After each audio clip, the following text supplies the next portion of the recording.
Twitter to block all users from seeing violent footage of a Sydney church stabbing. The footage shows Bishop Mari Emanuel being stabbed several times at Christ the Good Shepherd Church in Wakeley. The E-Safety Commissioner launched the matter in the court after a move to take down content was unsuccessful. The nation's chief medical officer is urging South Australians to get the flu vaccine, with a special call for vulnerable groups, including young children, to be protected. Last year, the highest notification rates for influenza in Australia were among children under 14 years of age, where vaccination uptake was also concerningly low. Chief Medical Officer and head of the Interim Centre for Disease Control, Professor Paul Kelly, says now is the time for action. In Australia last year, 39 people died from the flu, and of these, 9 were children younger than 16 years. This was higher than the number of flu-associated deaths in children in 2022 and in many of the pre-pandemic years. This is a tragic reminder of the potential severity of flu and the importance of vaccination in preventing such outcomes. The median price of a house in Adelaide has passed $900,000 for the first time. Although price growth in all capitals slowed compared to the previous quarter, experts predict home prices will continue to rise, driven by a chronic undersupply of new homes, strong population growth, high construction costs and a tight rental market. The median price of a house in Adelaide in the March quarter was $902,332. Social advocates want the federal government to step in and not leave housing to the private sector. Anglicare Australia says the affordability of housing for minimum wage workers has halved in the past 2 years. Figures show even couples with both working partners are locked out of nearly 90% of rentals.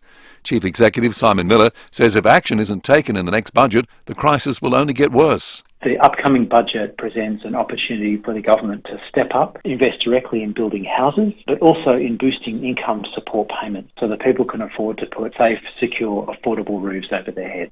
The Prime Minister has delivered a speech at an Anzac Day commemoration dinner hosted by Papua New Guinea's Parliament in our house in Port Moresby. Anthony Albanese says both nations are dedicated to working on long-term environmental and energy security. He says they are already achieving real economic benefits. What this week represents, with us walking side by side, is exactly what our relationship is. A relationship in which our economic, social and national security ties have never been stronger. Now to 5AA Sport. Colours, custom design, any house, any style. Gliderol Garage Doors. Gliderol.com.au.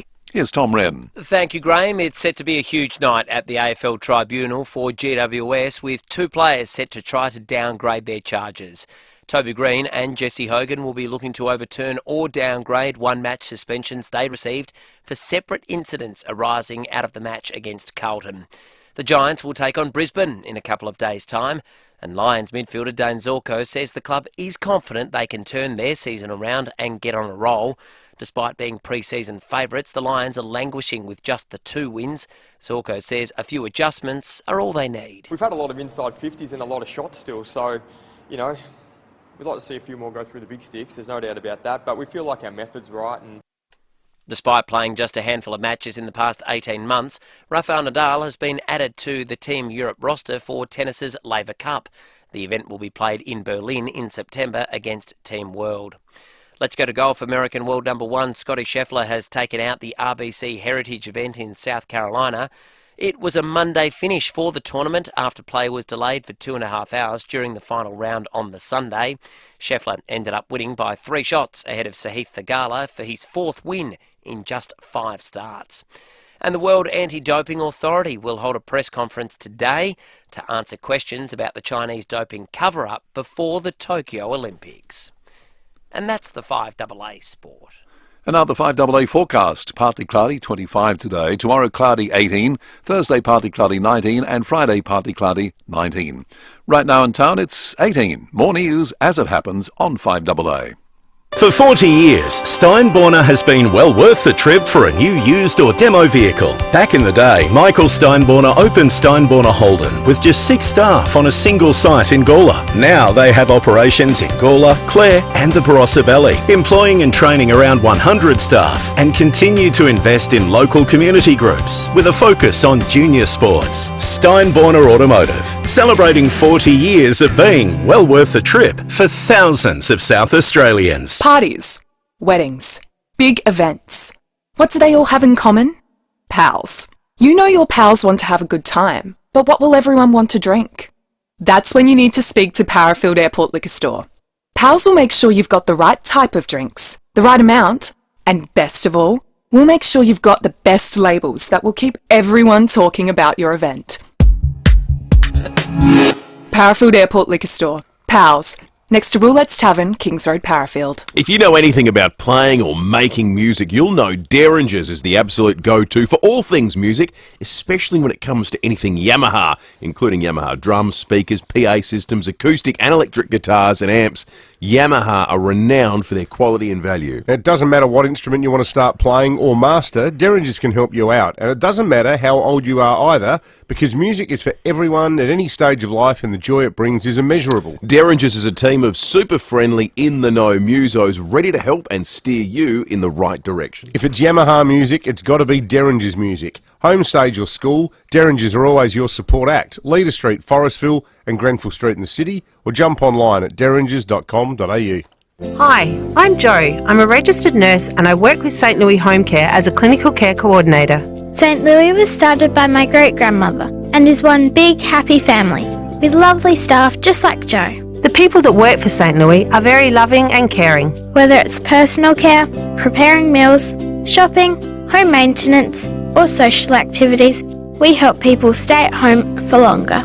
If you're interested, come and join us. Google St Louis Home Care today. Setting the agenda for South Australia. This is 5AA, always Adelaide. The 5AA Player app lets you listen to all your favourite 5AA shows wherever you go. David Penberthy and Will Goodings, 5AA Breakfast. 8 after 6, good morning to you. Welcome to Tuesday on 5AA Breakfast, the 23rd of April. Weird sort of a week, so it's an odd kind of a morning. Tuesday with plenty of footy to talk about. Dan Houston is going to be on the program and Josh Rachele a little bit later this morning as well because, of course, Anzac Day this Thursday means everything's a little bit different, a little bit compressed, not just for us but for the professional footballers' training schedules and their routines as well. So they're going to both be coming up as a special Tuesday treat today. Also, trial by jury before 8 o'clock. We're going to have a bit of fun with that one. We've got live golf tickets to give away. And I'm super excited about this. Katherine Bennell-Pegg is going to join us on the program. Katherine Bennell-Pegg is literally overnight graduated to become the first Australian astronaut. Now, you might say, well, Andy Thomas is an Australian astronaut. Yes, but Andy Thomas didn't fly under an Australian flag. Andy Thomas flew as an American astronaut.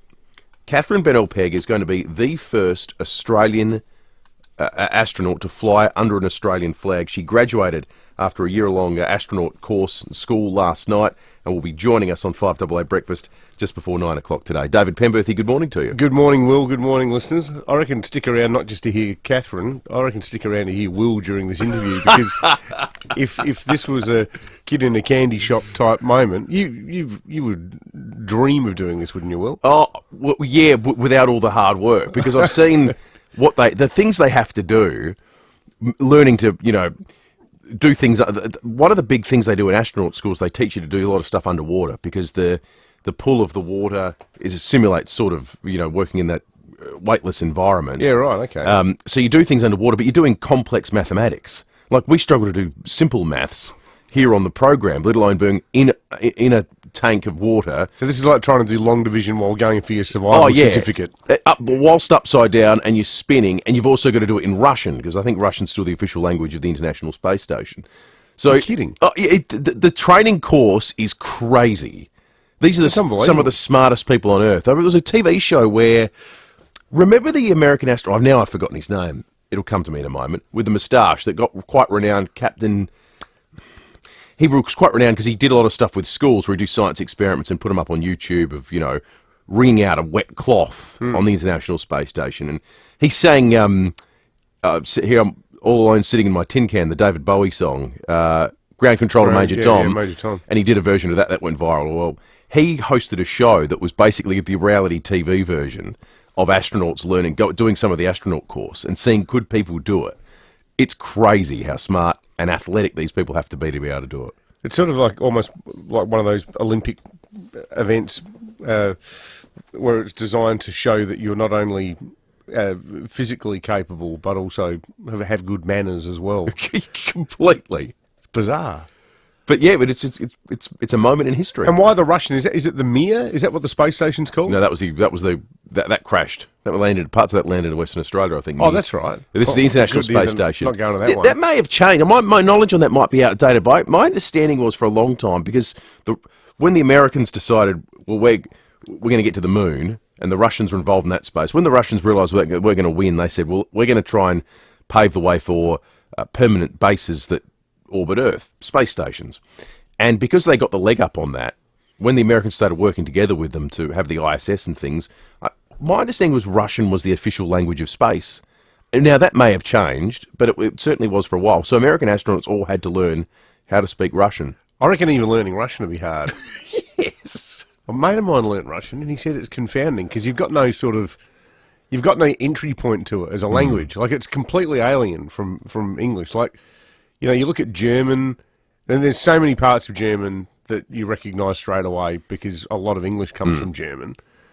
But that's even more true of the Romance languages, you know, French, Spanish. Yep. Like, there's a lot so of many shared words. structure. Oh, yeah. Yeah, the way verbs work. Well, even the letter system, 95% of it's all the same. Yeah, that's right. The actual written word in Russian is totally different. You know our friend Simon Carter? Yes. Who we had on the show. He lives in Wuhan in China.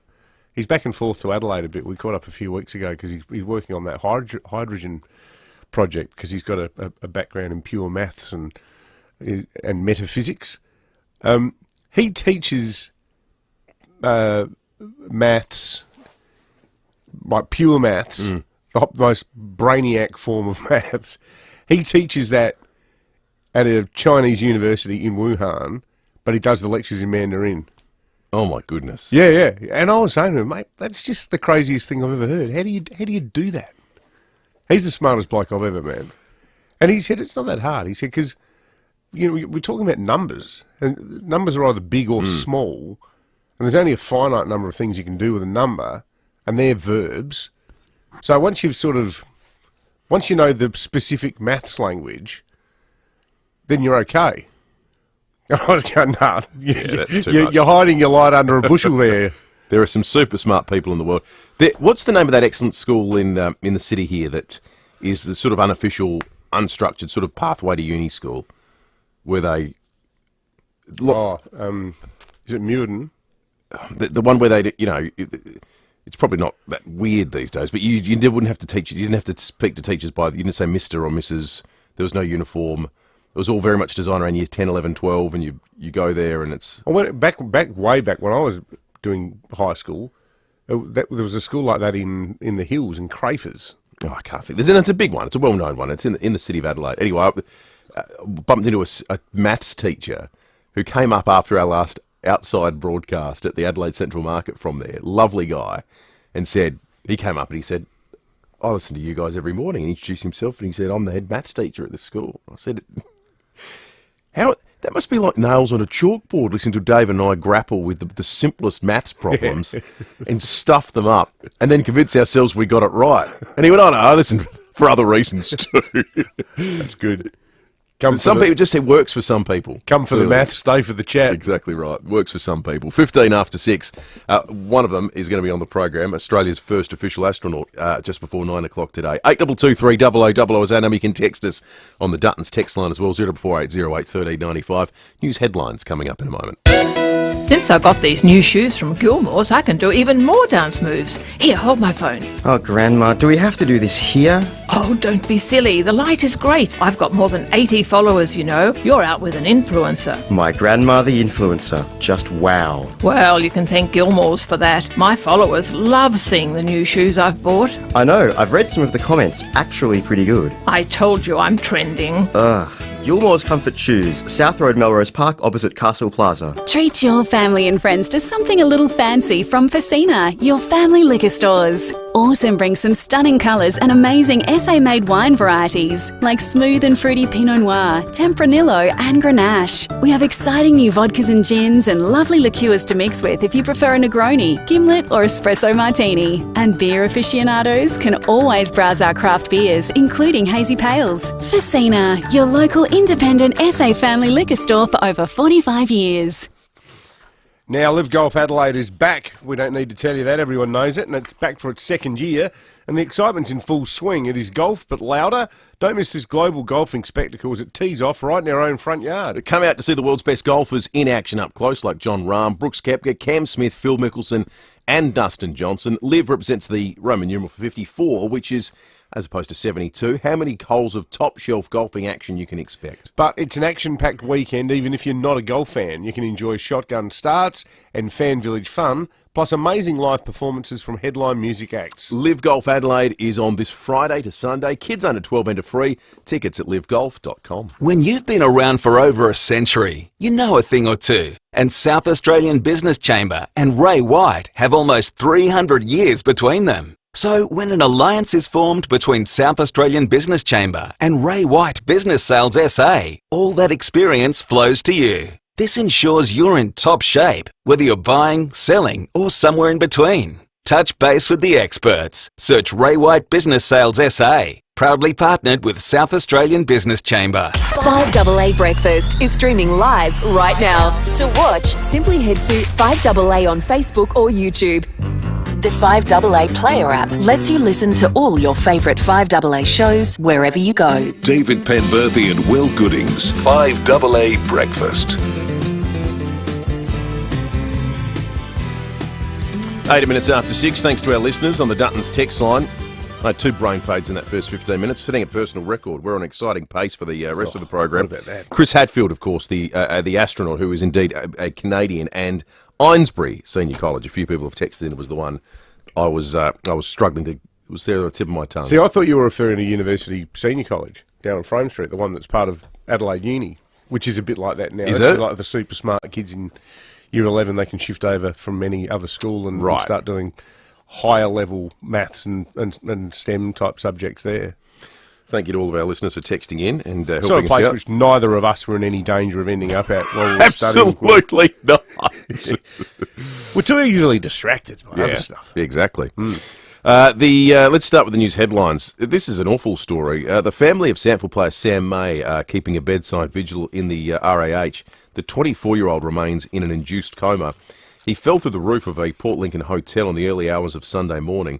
They played the footy game there on the weekend, which they do every year. They went to the airport the next morning to fly back, and that was when that's how long it took them to discover he was missing. Went back and then discovered him still fallen through the roof at the hotel.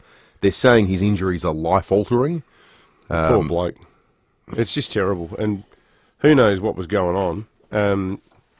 The footage of the roof, the hole in the roof, it looks like he's been, for whatever reason, maybe they've all just had a big night and he's ended up there.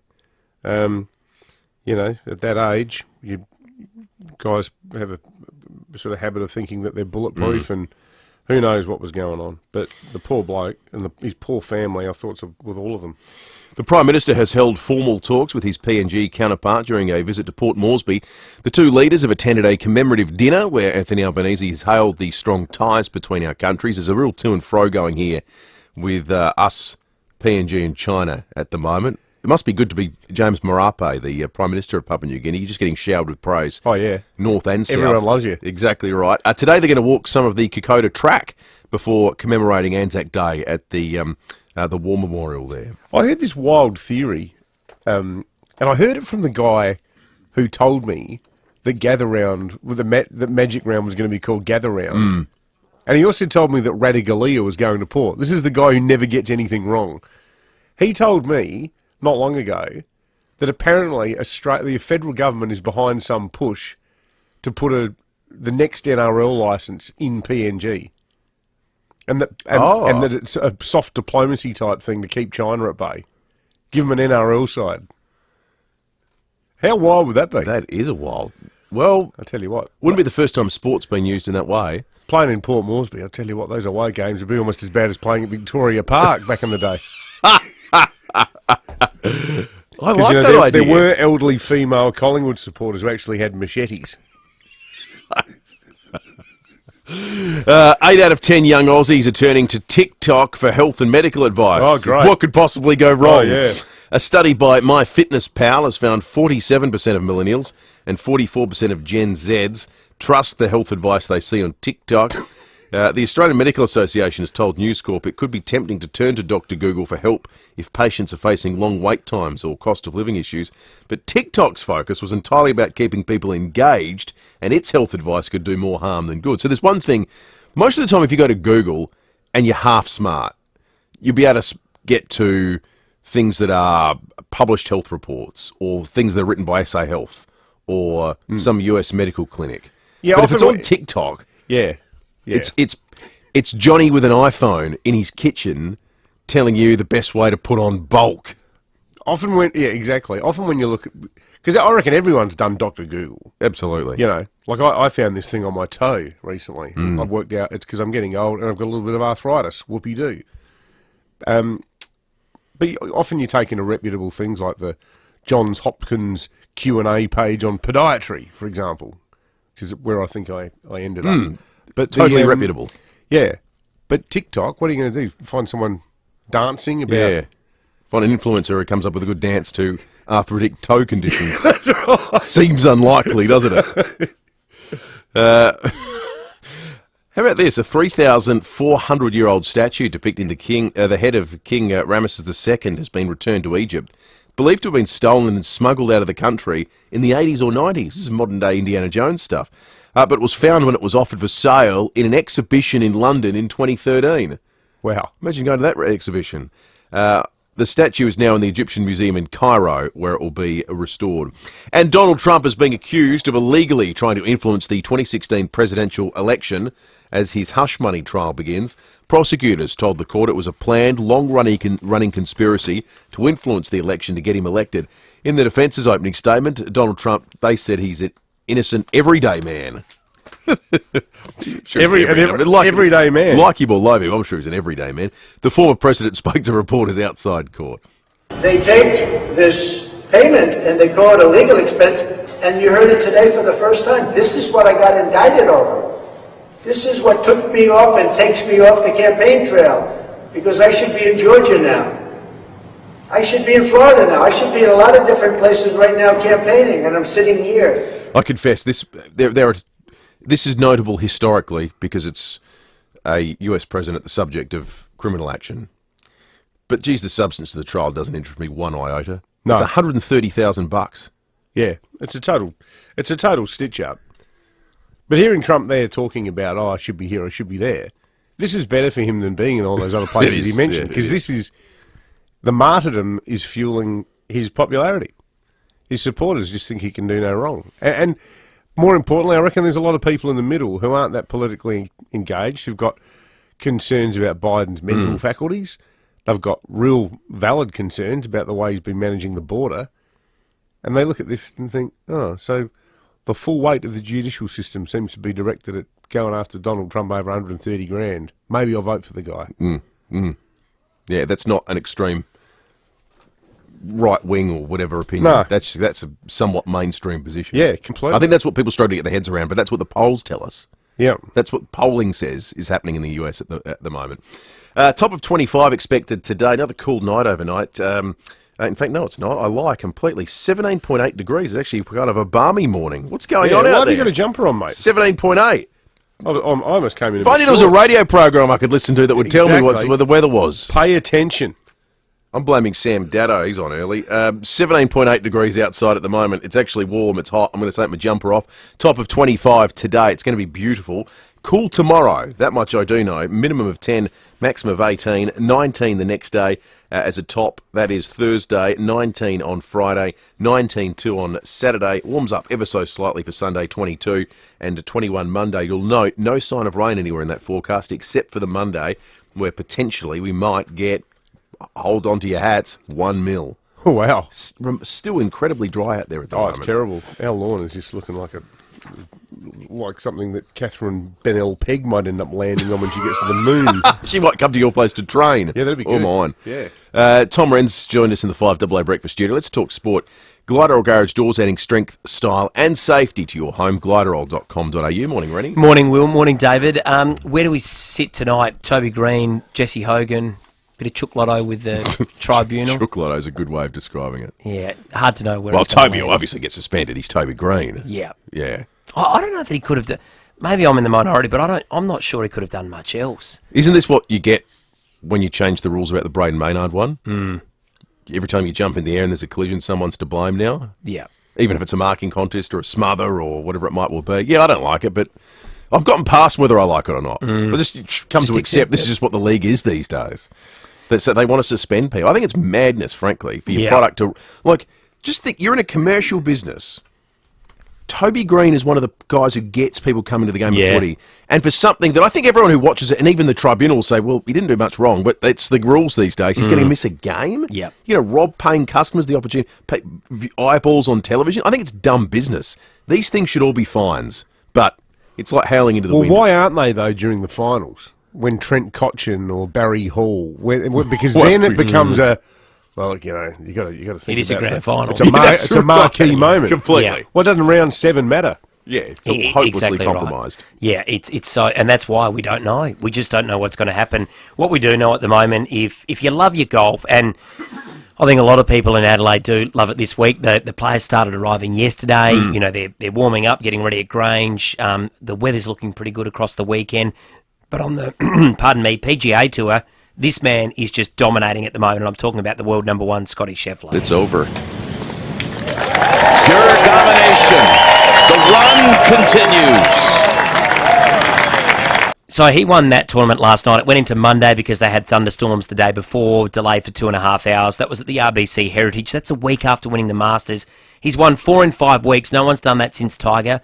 It's only a handful of times that players have won 10 tournaments in a year. He's won 4 already. He's on track.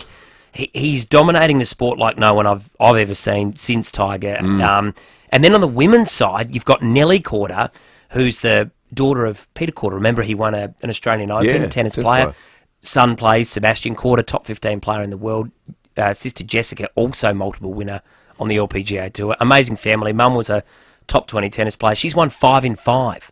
So she's just won a major on the weekend. You've got this domination at the moment of 2 incredible sports people at the top of their game. So Are you going to be there all 3 days, Tom? I will be. Yeah, right. Because it starts Friday, doesn't it? Starts Friday. So first. So they play they play over 3 days. Yep, which is the whole difference to, the PGA, which is 4 days, 72 holes, it's 54. So I'll be there for the Pro-Am tomorrow. Gee, I feel bad yesterday for leading people astray, thinking I've shot 74 or 75. No, that was great. Maybe one That day. was great. 93. Aspirational. You have 93. though, mate. You've shot. Oh, I've shot sort of low mid-80s, but it's. What's your PB? I think it's about 85, maybe. Yeah, right. That's good. Yeah, I need to keep working.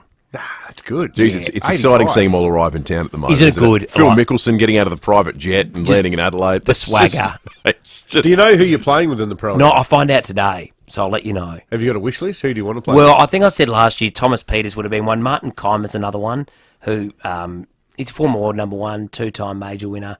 Not as big a name now, but I love him. I mean, any of them. Cam Smith, all those guys, that'd be incredible. Yeah. Good fun. I think Cam Smith will go very close this week, but we'll talk. We'll get some tips. Tomorrow. Yeah, I think so. As of tomorrow, maybe. Let's do that. Good stuff, All right. Rennie. Thanks, boys. Good work. Tom.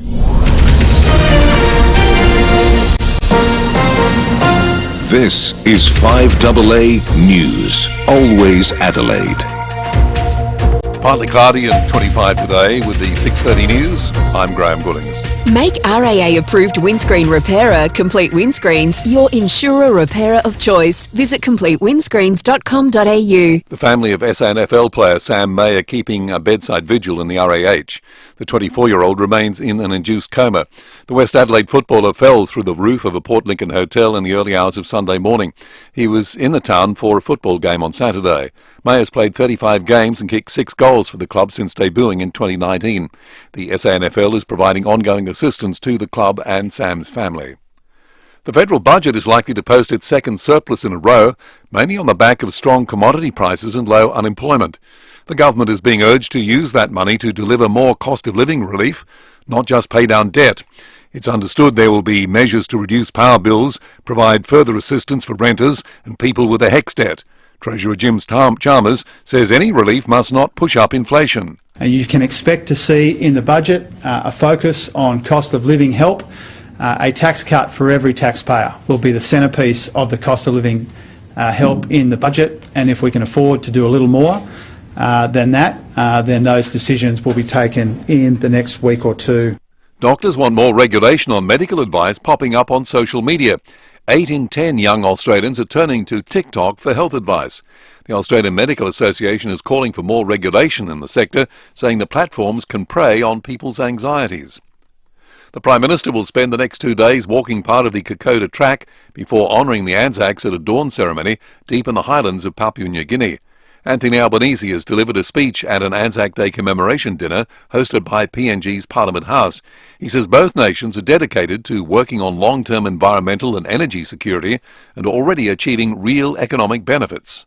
What this week represents, with us walking side by side, is exactly what our relationship is. A relationship in which our economic, social and national security ties have never been stronger. The first full day of former US President Donald Trump's criminal trial has come to an end in New York. US correspondent Lauren Tomasi is at the Manhattan courthouse. This trial is being labelled as one of the most high-profile criminal cases in US history. Today, the prosecution laying out its case for what it calls a criminal conspiracy and cover-up, while Donald Trump's defence said he's an innocent man. Donald Trump stands accused of falsifying business records in relation to a payment and alleged efforts to cover up a sex scandal with adult film star Stormy Daniels ahead of the 2016 presidential election. The first witness in this case has now begun testimony. It's David Peck, Donald Trump's longtime friend and the former publisher of the National Enquirer, taking a prosecution agreement to testify about his time at the tabloid and the alleged catch and kill schemes allegedly carried out on behalf of Donald Trump. And now turning to 5AA Sport. Gliderol Garage Doors, adding strength, style and safety to your home. Gliderol.com.au. And here's Tom Wren. Thank you, Graham. Let's start with footy. Adelaide and Port Adelaide's players will have a light day as they prepare for their respective matches this weekend. The Power, of course, hosting St Kilda. That match is on Friday night, while Adelaide will travel to Tasmania for their clash against North Melbourne on Saturday. Speaking of the Roos, they've been described as having a sense of hopelessness as the only winless club after 6 rounds. The Roos have won just 5 games since the start of 2022. Analyst Matthew Lloyd telling Wide World of Sports they're clearly struggling. I feel like there's a sense of hopelessness at the moment with North, and Clarko was meant to come in and be the saviour for this club. I was rapt when they signed Clarkson because I thought, OK, they've gone... Put them on the map. Put them on the map. Yep.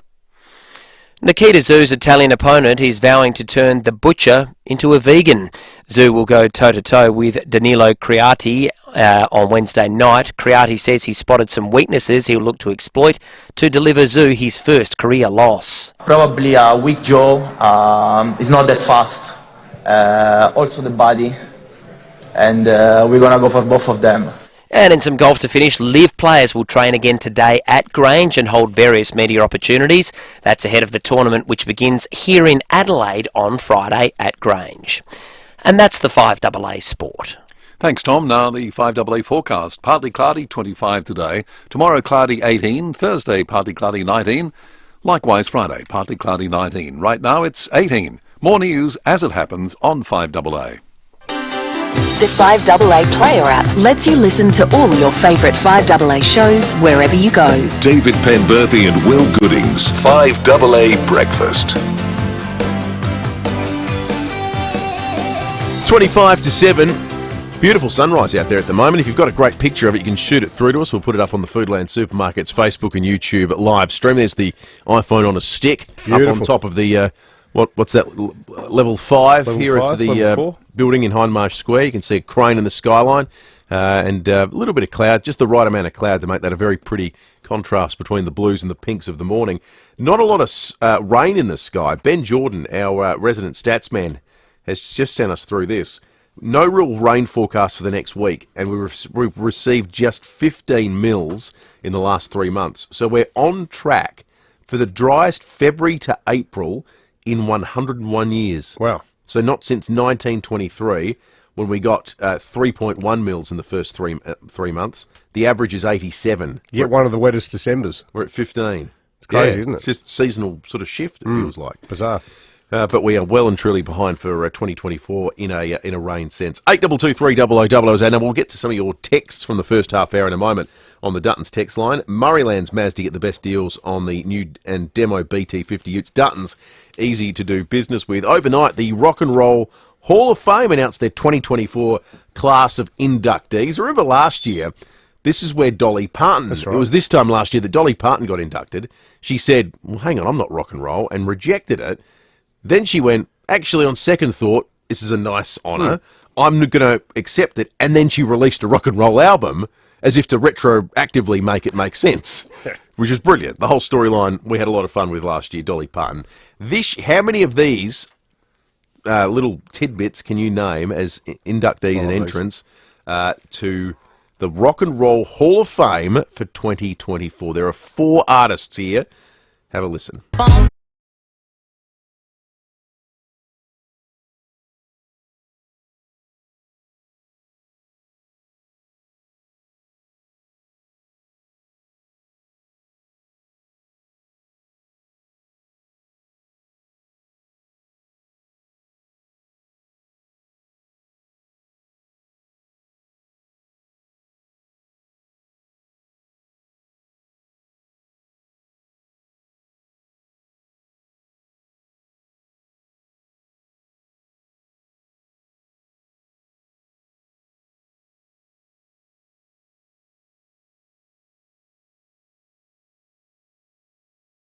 I'm only confident about the last one. Cher. Cher. Was the first one TLC? The first one was Mary J. Blige. Okay. That was the first one. The second one... Was it Justin Timberlake? No, it wasn't. No, it wasn't Timberlake. We went back a bit further than that. The second one was Kool and the Gang. Oh, okay. Kool and the Gang. And the third one was Ozzy Osbourne with Crazy Train. Ozzy Osbourne individually got... Solo Ozzy Osbourne got inducted alongside... Not with Black Sabbath. Dave Matthews Band, Foreigner, and Peter Frampton all made it in as well. The definition of rock and roll is kind of elastic, isn't it? Yeah. Well, you don't sort of think of Mary J. Blige as being up there with, Nirvana and Led Zepp, do you? But it's all part of the more R&B, I guess. Yeah. Isn't it? It seems the Rock and Roll Hall of Fame wants to be all things to all people, it would seem like. Maybe they should all follow the Dolly Parton rule, and now once inducted, you have to release a rock and roll album. Yeah, that's right. That'd be a great challenge. Well, it's more like popular music, isn't it? The genre is so wide. But I think that if you're Kool and the Gang, you got every much right to be in there as Ozzy Osbourne. Yeah, absolutely. But it sort of feels like a lot of second tier artists are getting in there now. Yeah, what is the criteria for entrance into the Rock and Roll Hall of Fame? Do you think it's a little bit too low? The bar's too low?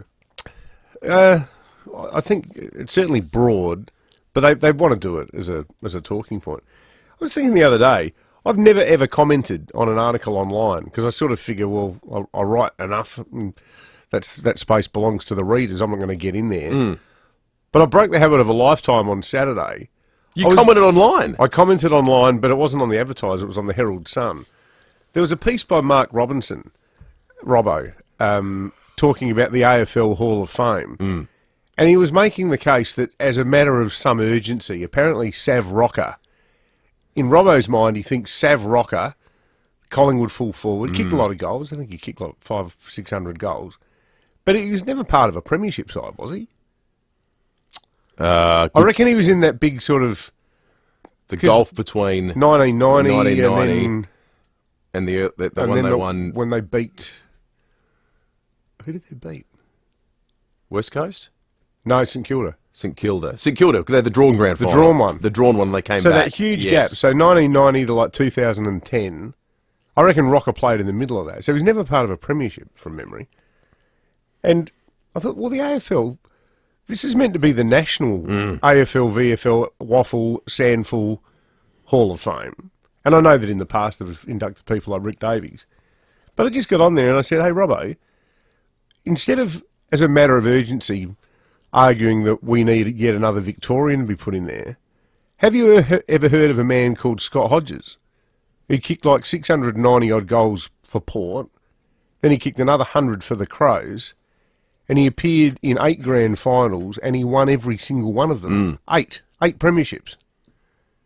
And they posted him a comment. But, I don't know if anything will come of it.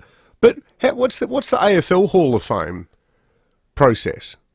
Because I actually think we should, as a state, we should start looking at the unsung heroes of the local game, like Scott, and think, why aren't they there? Well, if they kind he's a better argument. The problem for is what they have it both ways. It feels like you need to do everyone in the make it the Football Hall of Fame, not the AFL Hall of Fame, the Australian Football Hall of Fame, that involves all of the greats of the game around the country. Or you say it's the AFL Hall of Fame, and it started in, pick your date, 91. When Sydney entered. It started when Sydney or West Coast or Adelaide entered, and it became a national. And you, because you can't have an amalgamated VFL AFL Hall of Fame. That feels like being half pregnant. Yeah, it's got. You're either doing something that encompasses the history of football in this country or the history of the National League in this country, which has only been around for the last 30-something years. But yeah, you're right. Being sort of both is silliness. Interested in how many of our listeners have posted comments online. When have you ever been moved to post a comment? Do you always post comments? Introduce yourself if you're someone who's a serial commenter, or if you've done it once, if there was one thing that was written that infuriated you, or maybe you really liked. When have you commented on an article online? Have you ever done it? I bet you haven't. No. No, I've never commented on an article. I mean, the thing is, these days you need to subscribe. Yep. But, it's not hard to do. You don't need to be. You don't have to be a paying subscriber, though, do you? I think if you just... No, I think you do, to read columns. Because that's the stuff that gets paid the most, because it's what often gets the most clicks. Let us know. When have you commented on a column online? 8223 Maybe you've only done it once. Maybe you've done it a million times. Let us know. You can text us too on the Duttons text line, as so many people already have this morning. That's right. One here from Wally the Walnut says, second-tier singers getting a Hall of Fame. Dave, Aussie isn't second-rate. They're fighting words. Just ask Dave from Alberton. Dave from Alberton texted in earlier as well about Dr. TikTok. Imagine getting diagnosed by some idiot doing a stupid dance as they deliver your health news. It's exactly what you'd be getting. Con's still fired up about the performance by the men's soccer team. Disgraceful performance by all those responsible, that our men's team won't be on the world stage at the Paris Olympics. Thank goodness our darling Matildas will be there. Couldn't agree more, Con. And Guy in Highgate says, compare Toby Green getting 1 game and 2 metre Peter getting 4 for almost the same action. Yeah. It's a lottery, so inconsistent. No one has any idea what's going on. Another one here from Rob saying, guys, an early rumour file this week. Is it true that the AFL is visiting 5AA later this week to study the iPhone on a stick to see if it can be used for goal line technology? Well, now, all they need to do is call us. They know we're here. That's right. They know our number. Exactly. If Andrew Dillon wants to come in, we can give him a tour. They ring Rowie quite a lot. Brookie, the maestro of the live stream. You know what they need to do to simplify all these goal review technology issues is just have Brookie on a weekend, sit there and watch every game. Yeah, should sort it out in no time. Yeah. Good text here from Jimmy as well. Here's a message from the weekend. Be careful of seeking fame while catching sharks, because it sounds like the family that caught the shark, where the lad got bitten, could now face a fine, and that there's some sort of investigation underway. I don't know if it's been confirmed that an investigation is underway, but my reading of that article in the Tiser today is that PIRSA have sort of said, well, we're not ruling it out.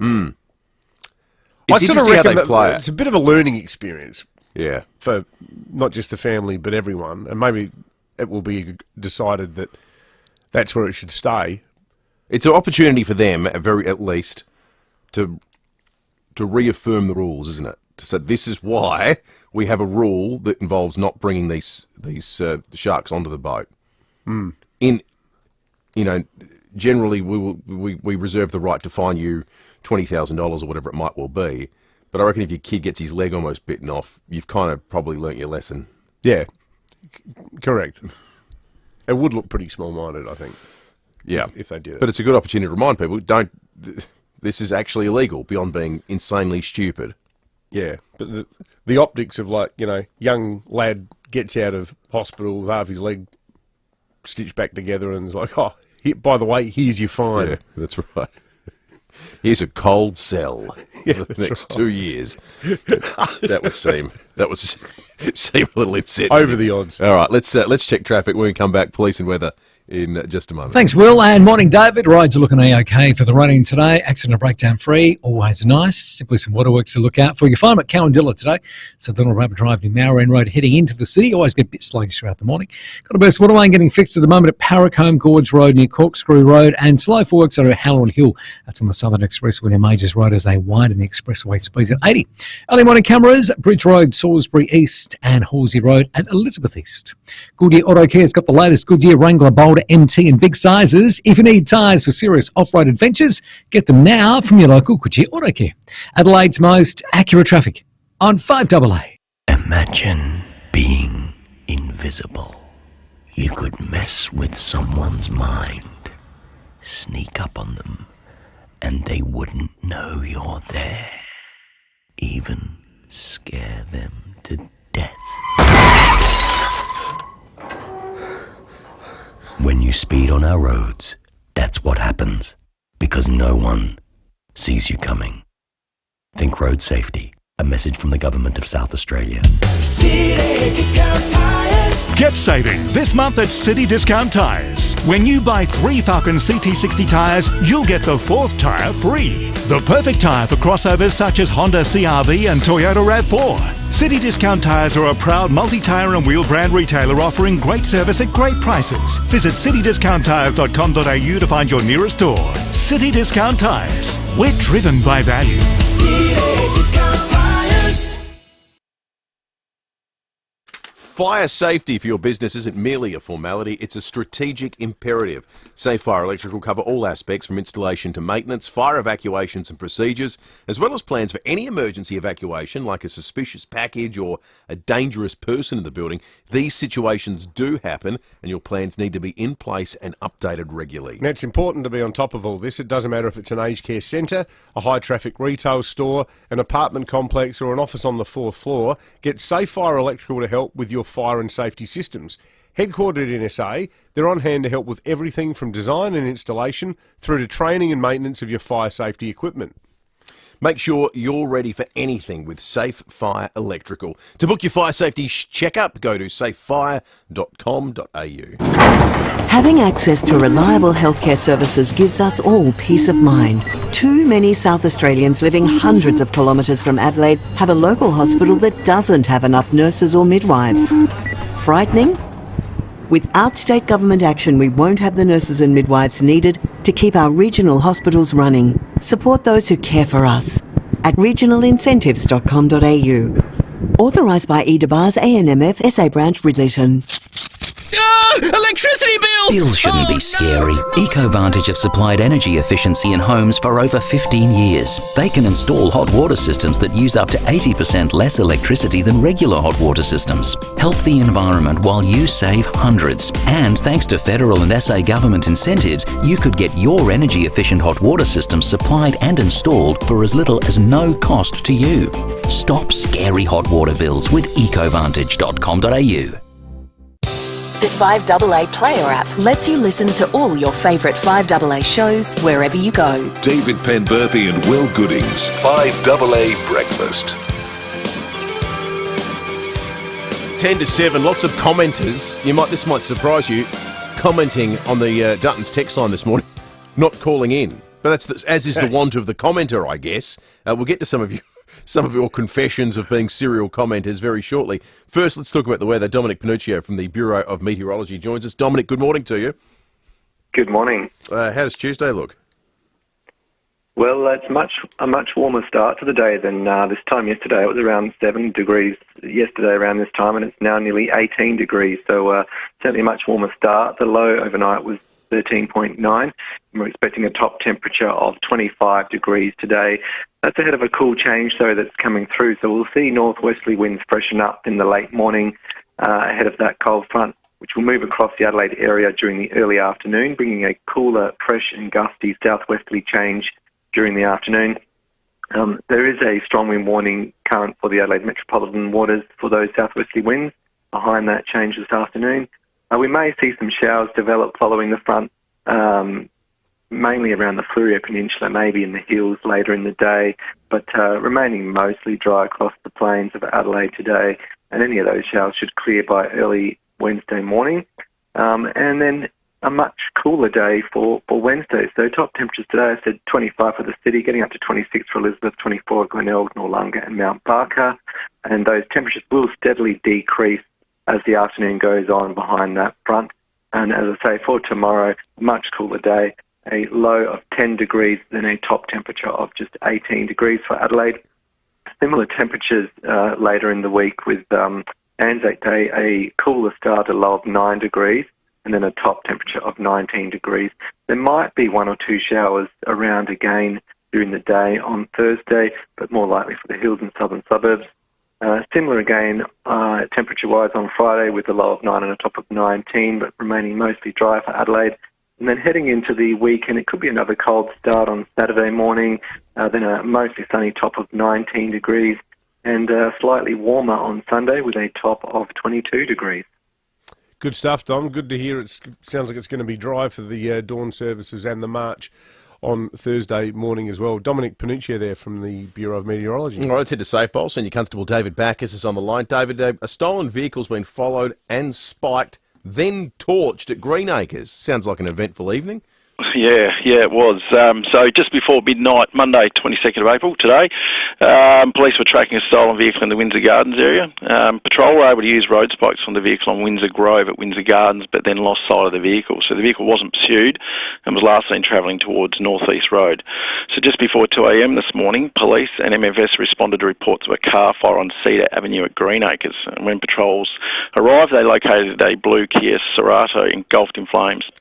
The vehicle was bearing stolen number plates and was confirmed as a vehicle that was earlier spiked at Windsor Gardens. A witness reported seeing a man run from the vehicle. He's described as Caucasian, approximately 30 years old, with a blonde mullet, and he was wearing a hooded jumper. The blaze was extinguished, but unfortunately the car was completely destroyed. And checks revealed that the vehicle was stolen from a driving range at Valley View in the evening of Monday. So anyone with information is asked to contact Crime Stoppers online or on 1800 333 000. Dave, also continuing our run of one of these half-wits a day at the moment, another drink driver's been caught, this time at Monarto after they crashed their car. Yeah, correct. Yeah, very disappointing. So 12:40 a.m. this morning, police were called to Franz Farm Road at Monarto after reports of a silver Toyota sedan colliding with trees. The driver and sole occupant of the vehicle, a 26-year-old man from Hartley, was submitted to a breath test and allegedly returned to a reading of 0.195, so nearly 4 times the legal limit. He was issued with an on-the-spot 12 months loss of licence and was reported for driving without due care and drink driving, and he'll be summoned to appear in the Murray Bridge Magistrate Court at a later date. Good work by police there. Dave Backus, Senior Constable from SAPOL. Thanks for joining us. 5 minutes to 7. You might recall a week ago or 2 weeks ago now when the exciting news came out about the future of Gather Round, we found out that the Barossa Valley would be included and it would feature a massive upgrade of the facilities there. A lot of local clubs benefited from that. One of those that we spoke to, you might not necessarily immediately think of. The Barossa Valley Racing Pigeon Club stood to benefit massively from the news that the Gather Round was moving to Barossa Valley. We got chatting with Russell Somerville. Over the course of that chat, we came to learn of the Barossa Valley Pigeon Racing Club's Anzac Day event. Now, you might think, well, what's the Pigeon Club doing with regard to an Anzac Day event? Russell, enlighten our listeners about the crossover between Anzac Day and your love of pigeons. Good morning, Will, David. Yes, thank you for that. The club actually isn't involved with the Anzac Day celebrations this weekend. However, pigeons have been used extensively throughout the war years for communication, and the number of Dickon medals, which is the equivalent to the Victoria Cross in the human side of it, where you've got animals that were able to be successfully used throughout the war. There's been 60 of those animals that have received the Dickon medal over the time. 18 went to dogs, 3 went to horses, 1 went to cat. But pigeons still hold the most number, with 32 pigeons being awarded that medal during the war years. Wow. I was reading up about one of them, Russell, from some of the material that you provided, Cherami. This pigeon ended up with one leg on account of being shot during the First World War. But it helped save about 550 trapped soldiers. Amazing how and all by communicating messages as to the parlous state they'd found themselves in. The natural ability of pigeons to be able to do that, and particularly racing pigeons, they're certainly not the street pigeon that we see. They are a completely different genus to them, and their ability is amazing with what they can do. One of the comments was, a pigeon flies silently through the air. It creates no wave to reveal its presence. For spying and sending secret messages, it will never be replaced. And I think with the way of communications now, and the scamming side of things, and the way everything can be tracked, it's probably quite correct that that will never happen. So, maybe we could replace the internet or Facebook Marketplace with pigeons if you want to sell your gear and keep the scammers at bay. The other part of World War II, when Australia was under threat of invasion from Japan, there were like more than 13,000 pigeons that were donated to the ADF for communication purposes too. Yes, that's correct. Most of that in the northern part of Australia and throughout New Guinea, and those birds were donated, and lots were created throughout New Guinea, and were used extremely successfully. I think the success rate for the birds getting messages through was in excess of 95%. Amazing. That's great stuff. Russell Somerville, we always love, for all your pigeon-related news needs, Russell's our go-to man from the Barossa Valley Racing Pigeon Club. I'm sure we'll speak again, Russell. Good on you, mate, and have an enjoyable Anzac Day too. Yes, really interesting little piece of South Australian and Australian history. Thanks, Russell. 5AA News is coming up. We'll take you through a wrap of the morning stories next. Then, Footy Palooza, Tuesday footy. Who would have thought it? This is what happens when you've got the short week. Dan Houston's going to be on the show after 8 o'clock. Josh Rachele after 7:30, and a trial by jury sandwiched in between. Live Golf Adelaide is back, and tickets are selling fast. It's golf, but louder. Don't miss this epic weekend, packed with live music, party vibes, and world-class golfers like Rahm, Smith, and Koepka. Live Golf Adelaide, April 26 to 28. Get your tickets now at livegolf.com. The cost of living keeps rising. Thankfully, so does the sun. That's why more Aussies are getting smart with SolarHeart. Go solar today and get up to $1,000 off a SolarHeart solar power system and battery package. That's right, get up to $1,000 off when you purchase a 5 kilowatt and above SolarHeart solar power system and an eligible Goodwee battery. Lower your energy bills with every sunrise. Get smart. Get SolarHeart. Terms and conditions apply. Hi, Bronte Manuel from Toop and Toop Real Estate. The past quarter has set the stage for a fierce property market over the year. Low supply of new stock to market, interstate migration, and low home dwelling approvals has created a cocktail that we believe can only translate into property price growth over the next 6 to 12 months. If you're looking to take advantage in achieving the ultimate price, Toop and Toop Real Estate hold the highest amount of suburb records in South Australia. Go to toop.com.au to find out more. What is Luva House? Simple. Luva House turns your outdoor area into a stunning entertainment space with an opening and closing roof. With rain sensors, you'll keep winter out. And when you need to, you can let the light in, so you can be outdoors and entertain all year round. Best of all, they're manufactured right here in SA with options like LED lighting. But you be the judge. Find out more with a free design, measure and quote. See the light with Luva House. luvahouse.com.au. 5AA Breakfast is streaming live right now. To watch, simply head to 5AA on Facebook or YouTube. Up-to-the-minute news for South Australia. This is 5AA News. Always Adelaide. Partly cloudy and 25 today with the 7 o'clock news. Good morning. I'm Graham Goodings. Chipped windscreen? RAA approved repairer Complete Windscreens repairs it from just $99. Find the big red koala. A West Adelaide footballer remains in an induced coma. Mel Usher says he was airlifted to the RAH after an incident in Port Lincoln. 24-year-old Sam May fell through the roof of a Port Lincoln hotel in the early hours of Sunday morning. He plunged several metres. He was in town for the West Adelaide Norwood Sandful game on Saturday. May wasn't located for several hours. The alarm only raised when he didn't show up for the flight home. He's played 35 games and kicked 6 goals for the club since debuting in 2019. The Sandful is providing ongoing assistance to the club and Sam's family. May's family has also released a statement saying Sammy is the light of our lives and we absolutely love and adore him. The median price of a house in Adelaide has passed $900,000 for the first time. Although price growth in all capitals slowed compared to the previous quarter, experts predict home prices will continue to rise, driven by a chronic undersupply of new homes, strong population growth, high construction costs and a tight rental market. The median price of a house in Adelaide in the March quarter was $902,332. The Prime Minister is about to begin a gruelling trek through the jungles of Papua New Guinea before commemorating Anzac Day at a remote war memorial. Zach De Silva has the details.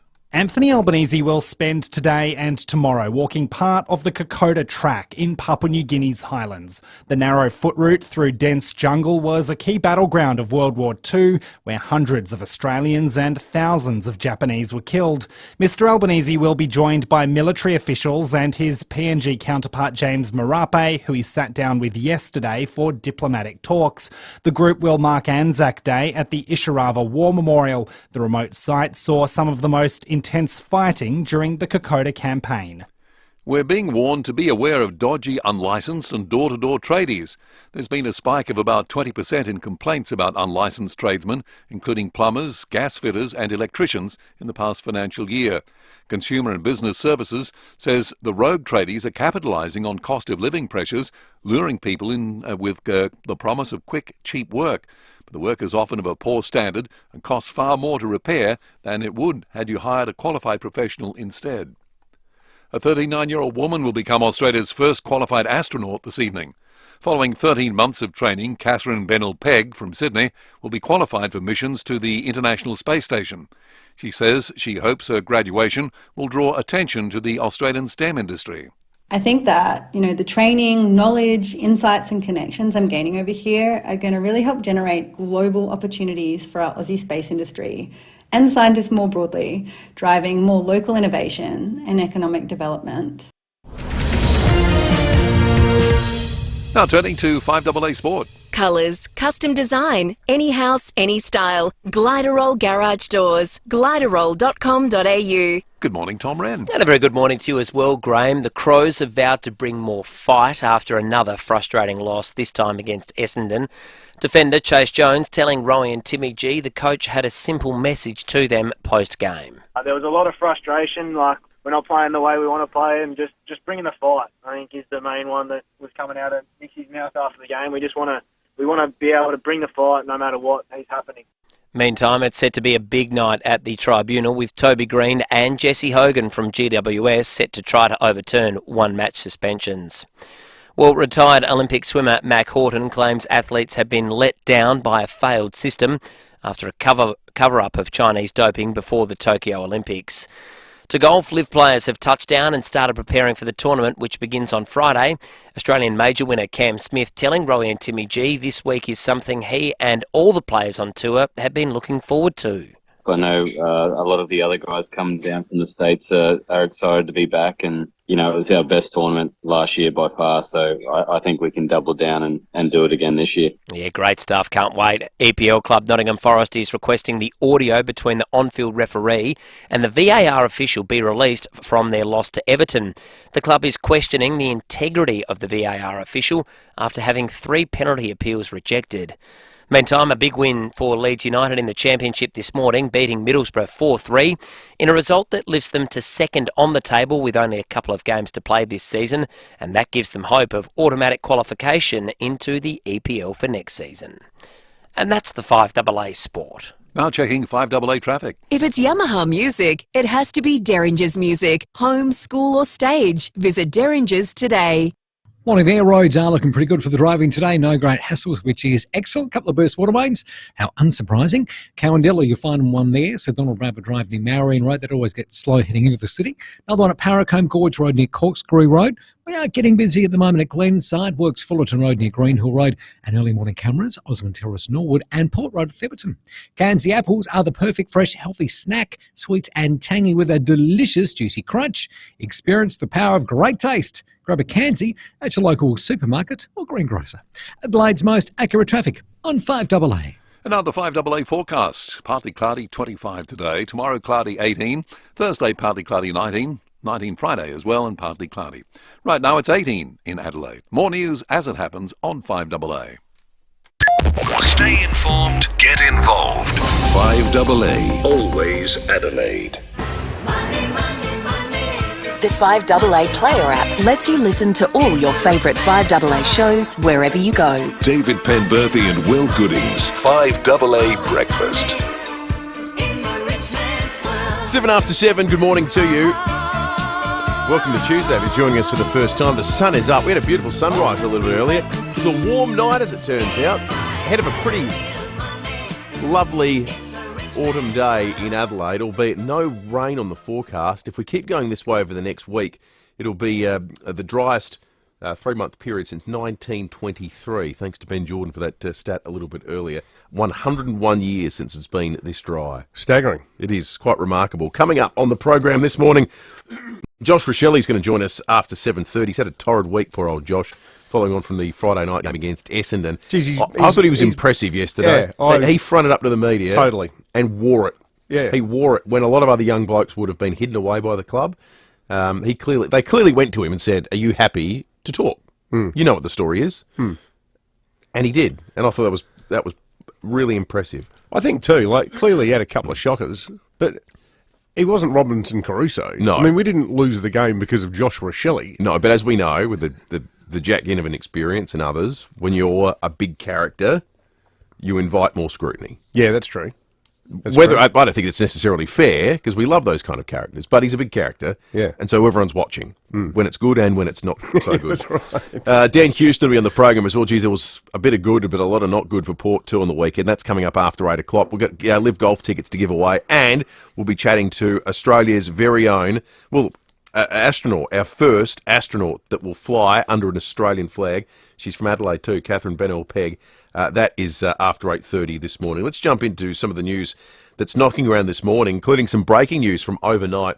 And this is now a big international story. The federal court had an urgent late-night hearing at which it was ruled by way of an interim order that videos of the violent Sydney church stabbing attack must be hidden from all users of social media platform X, which is of course owned by Elon Musk. We ended the program yesterday talking about Musk's comments. He was resisting the plea from the Australian government to take down images of the attack, not conversation about the attack, not people editorialising about it, but just the graphic images of it.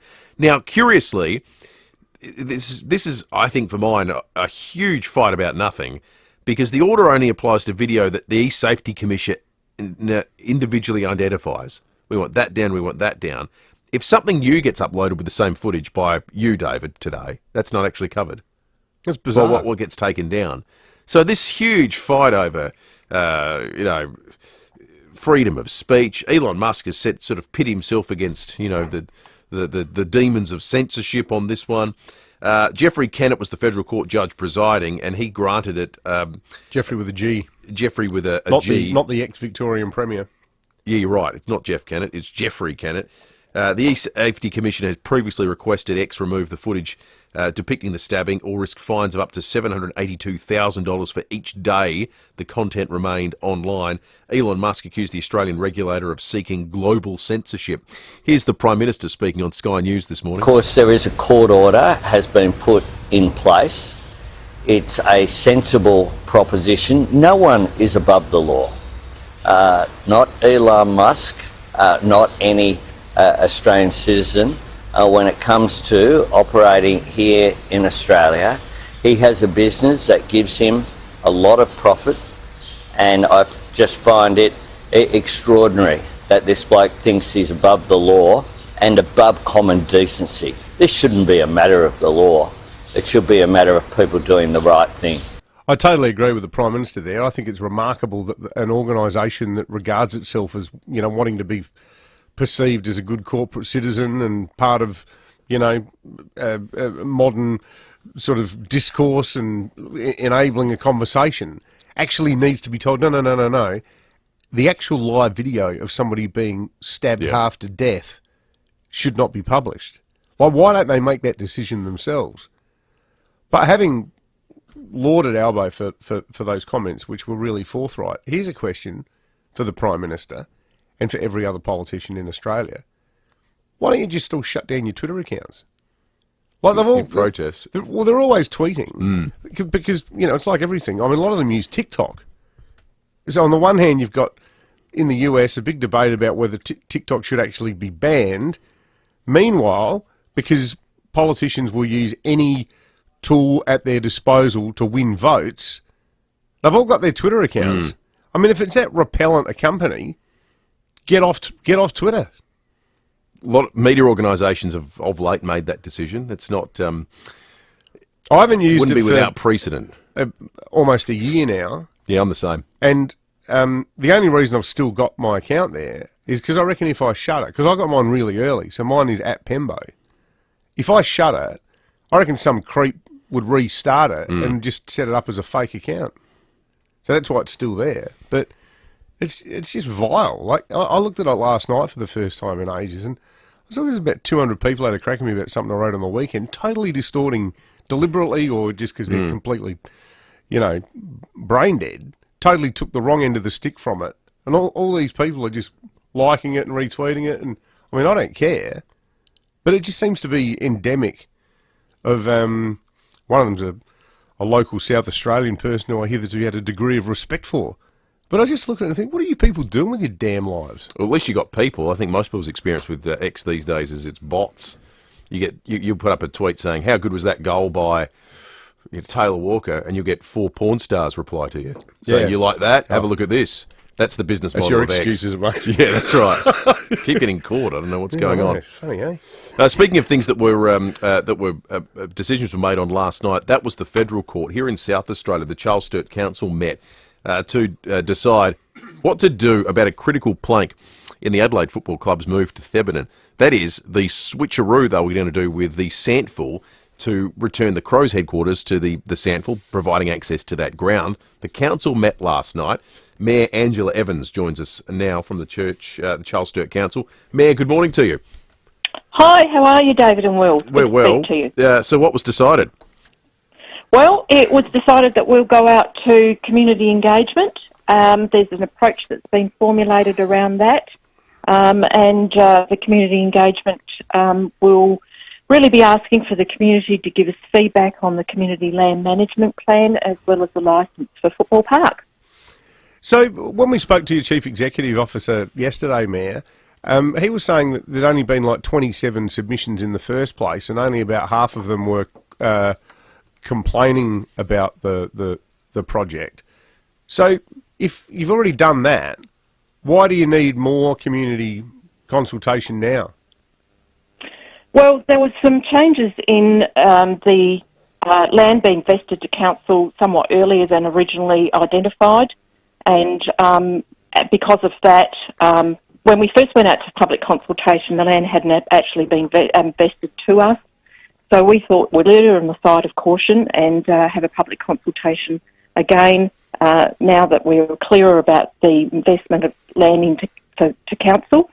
So we want to get really broad views about what it is that people think about, how we're going to manage that approach, and also the lease for the licence for Football Park. And they've also made some really interesting concessions so that we can support some of the community views on that. There might be some others that are sitting out there, so this is a great opportunity for key stakeholders and communities to get involved in that whole conversation. How long is this going to take?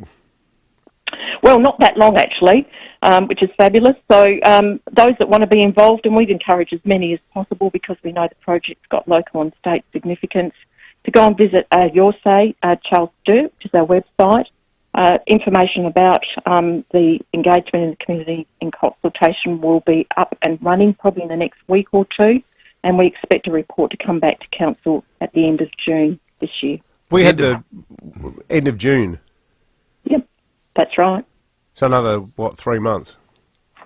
That's right. That's how long that this will take to get that, to provide a good amount of time for people to respond, and then for the report to come back to Council for further. And what happens in 3 months' time when it comes back? What happens then? Well, yes, the conversation will be considering what that feedback is. There'll be further opportunities for members of the community to make deputations on that, but we'll have to wait and see what the feedback contains. How many people need to say it's a bad idea for you to say we're not going to support it? Well, that's the thing, isn't it? I think what we need to do is make sure that we get a really broad representation of people's views on it. So, if people are really keen to have that space used by Sandsville, then they need to be involved in this upcoming community conversation. It's actually really, really important that they're represented here. We've had a proportion of people who are not supportive of it, who've got objections to it. But is there another way can you look at it, sorry to jump in there, can you look at it sort of backwards? Because you've got 121,000 ratepayers, 121,000. So you've already done a community consultation. Only 27 people commented, only half of them complained. Isn't that of itself a sign that most normal people are like, yeah, this sounds all right? Yeah, well, that's what we would like people to say to us through this community engagement process is, yep, it's okay, let's get on and get on with the project. So this is a really great mechanism that councils use, and let's get involved. So there's an opportunity in the next couple of weeks to do that, get that feedback, and then Council will consider it again at the end of June this year. No worries. Mayor Angela Evans, the head of the Charles Sturt Council there, in light of last night's vote where it was carried, the numbers were 8-6. To go out to further consultation. It's like watching a glacier, isn't it?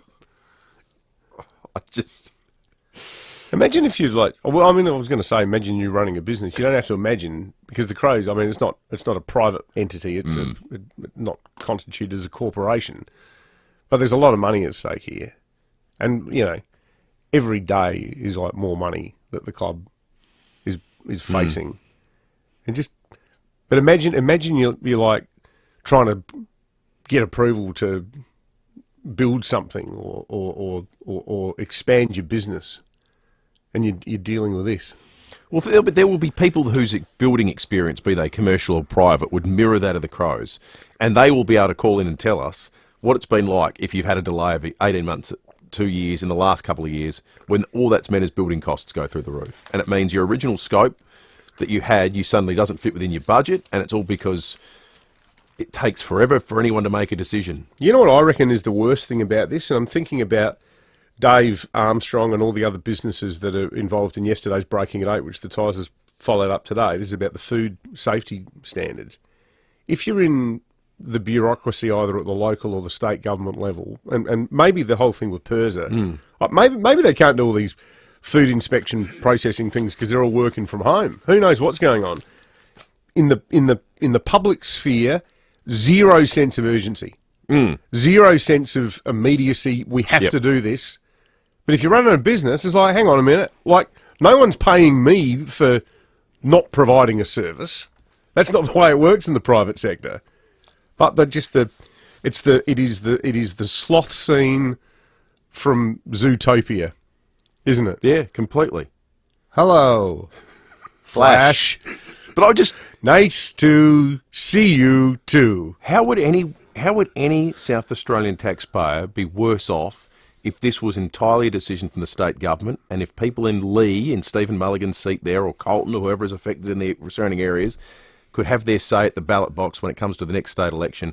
We thought that was a disastrous decision. We're going to vote against it. You still get democratic accountability. Why are we better off having another tier of government with which to do their own version of consultation and filter it through their own processes? Great text here that sums it all up. This is why it takes 6 months to put up a pergola. Correct. That's exactly right. All right, we're going to take a break. Traffic, and we'll talk sport very, very shortly. Remembering, too, sport-related jury question this morning. This is going to be a difficult one for Crows fans, and I imagine one that Port fans are going to have a great deal of joy jumping in, having their say on. Thanks, Will. Roads are looking the goods this morning for the drive-in, which is fantastic. Simply some waterworks to keep in mind. You'll find them at Cowandilla today, so Donald Bradford Drive near Marion Road. Good lane closed there, so that always gets sluggish on the drive into the city. Burst Waterman at Paracombe Gorge Road near Corkscrew Road. No great delays there, but we are a little bit slow at the moment on O'Halloran Hill for works on the Southern Expressway. Now, Stem Majors Road speeds at 80 for the expressway widening. Cameras, Duthie Street, Unley and Fairfield Road at Elizabeth Grove. Step into the new BYD Seal with its ocean-inspired design and 15.6-inch intelligent rotating touchscreen. The BYD Seal is a journey into the future. Test drive today. Adelaide's most accurate traffic on 5AA. 5AA Mornings with Matthew Pantelis. Bill and Ann says, will the government consider keeping the old women's and children's hospital after the new one's built? It could be a dedicated section to administer health services to those with mental illness. Look, if you're going to keep sending in sensible suggestions, you're just going to embarrass the government. Matthew Pantelis. I mean, I'm very welcome to them. Honestly, we could solve the world's problems, couldn't we? We really could. Weekday mornings from 9 on 5AA. Always Adelaide. Join over 60,000 Adelaide homes and say yes to lowering your energy bills with Yes, your energy saving solutions. To beat the summer heat, Yes can connect you with a new air conditioner thanks to the SA government initiative called REPS. Yes is offering eligible concession households a fully installed 2.6 kilowatt Rinnai system for only $8.99. Yes, $8.99. For T's and C's on this unbeatable offer from Your Energy Saving Solutions, go to yess.net.au. When you die, who gets what?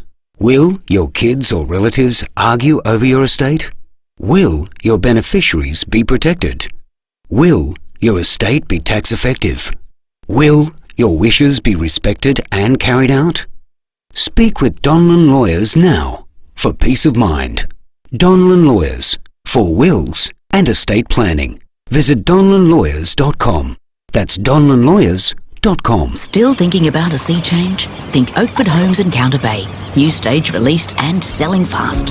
A variety of block sizes available in a friendly community with brand new low maintenance homes plus the beach close by.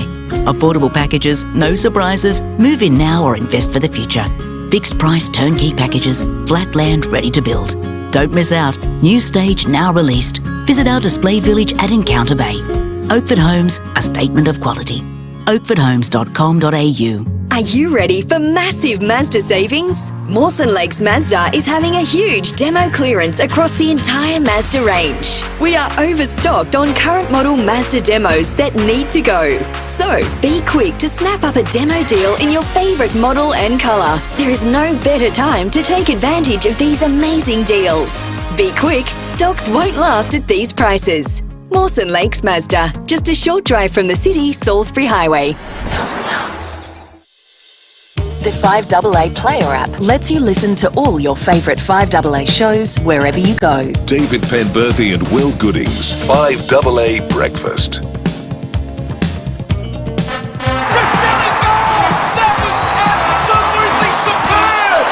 class personified.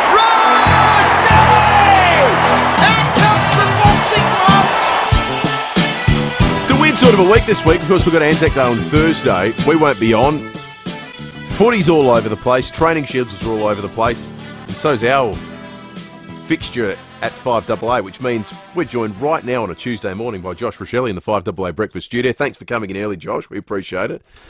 Good morning, Dad. Will. Yeah, thanks for having me. Good to see you, mate. Weird sort of a week. It's been a weird sort of a week for you. You wouldn't have heard it, but we spoke about a little bit earlier about how impressive it was to see you fronting up yesterday after what was a pretty difficult week of media that you got, and there was a bit of focus on your game out of Friday night. But it sounds like it was your decision to come out and say, "Hey, I'm happy to talk about it."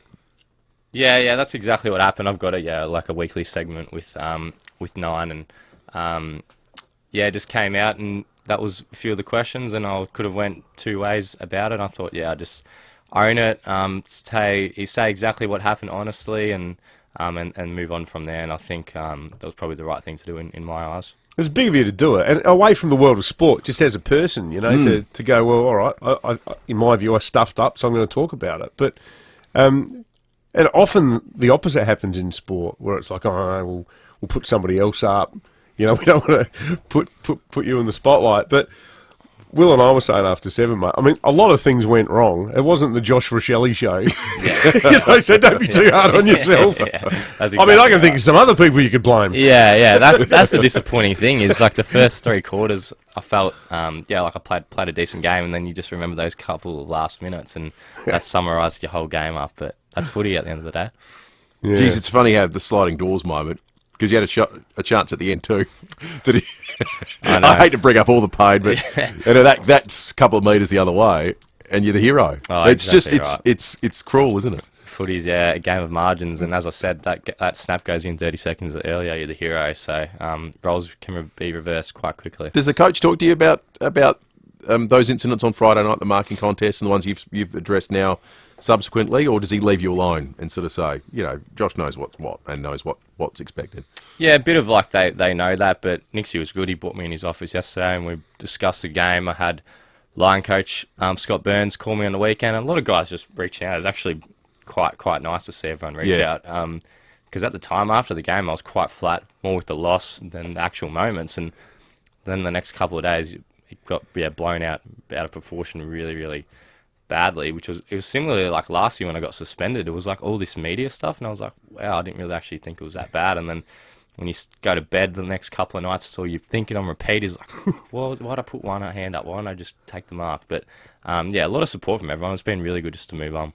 It's hard to get it out of your head though, isn't it? I suppose it's the same in any line of work, like, where you just think, gee, I shouldn't have bloody done that. And as you say, it's those solitary moments when you're sitting around or trying to go to sleep. I guess the weird thing is, though, you guys are unique. Probably politics too, but you're about the only group of people in society who've got a job where everyone thinks they know how to do that job better than you. a lot of keyboard warriors out there that think they know they're doing what they're doing. They're probably 60, 70-year-old guys just sitting at their couch. Yeah, that's right. we were saying at 7 o'clock that I think sometimes guys like you, who we love in footy, who've got a big personality, love to celebrate, and actually the reason people come to the footy, it gets people excited up and about, because when it's good, it's so good. You seem to cop it way more when something bad goes wrong. Do you feel like that? And does that in any way make you think, I'll pull back on the other stuff? Or do you go, no, this is me and I'm not going to compromise for anything? Yeah, it's a hard one. Like, I had a lot of discussions with people over the weekend, because when you are going to celebrate like I do and show that passion, as you said, you can be put on a pedestal quite quickly when you're doing well, but when things aren't doing well, it goes down quite quickly. Like Jack Ginnivan's a prime example of it, and everyone loves watching him play. I love watching him play, but to see when he's not doing well, he gets put down as quick as anyone. And I've had conversations about, do I just chill out on the celebrations a little bit and things like that, which I'm thinking about at the moment, just taking a little bit of a step back and just letting my footy do the talking a bit, just for a little bit. But yeah, it is hard, because that's how I've always played as a junior. That's your personality. That's why people love watching you play footy. Yeah, that's exactly right. But it's also, again, at the end of the day, when something goes wrong, this stuff hits you quite hard too. So it's a fine line. But I don't know how you could control it, because I reckon it's the sort of, it's in your being, and to your reaction in real time, like anything. It's like, yes, Yeah. So I don't know. I reckon this is turning into a sort of psychology corner. I reckon, don't second guess yourself, mate, because that's what people.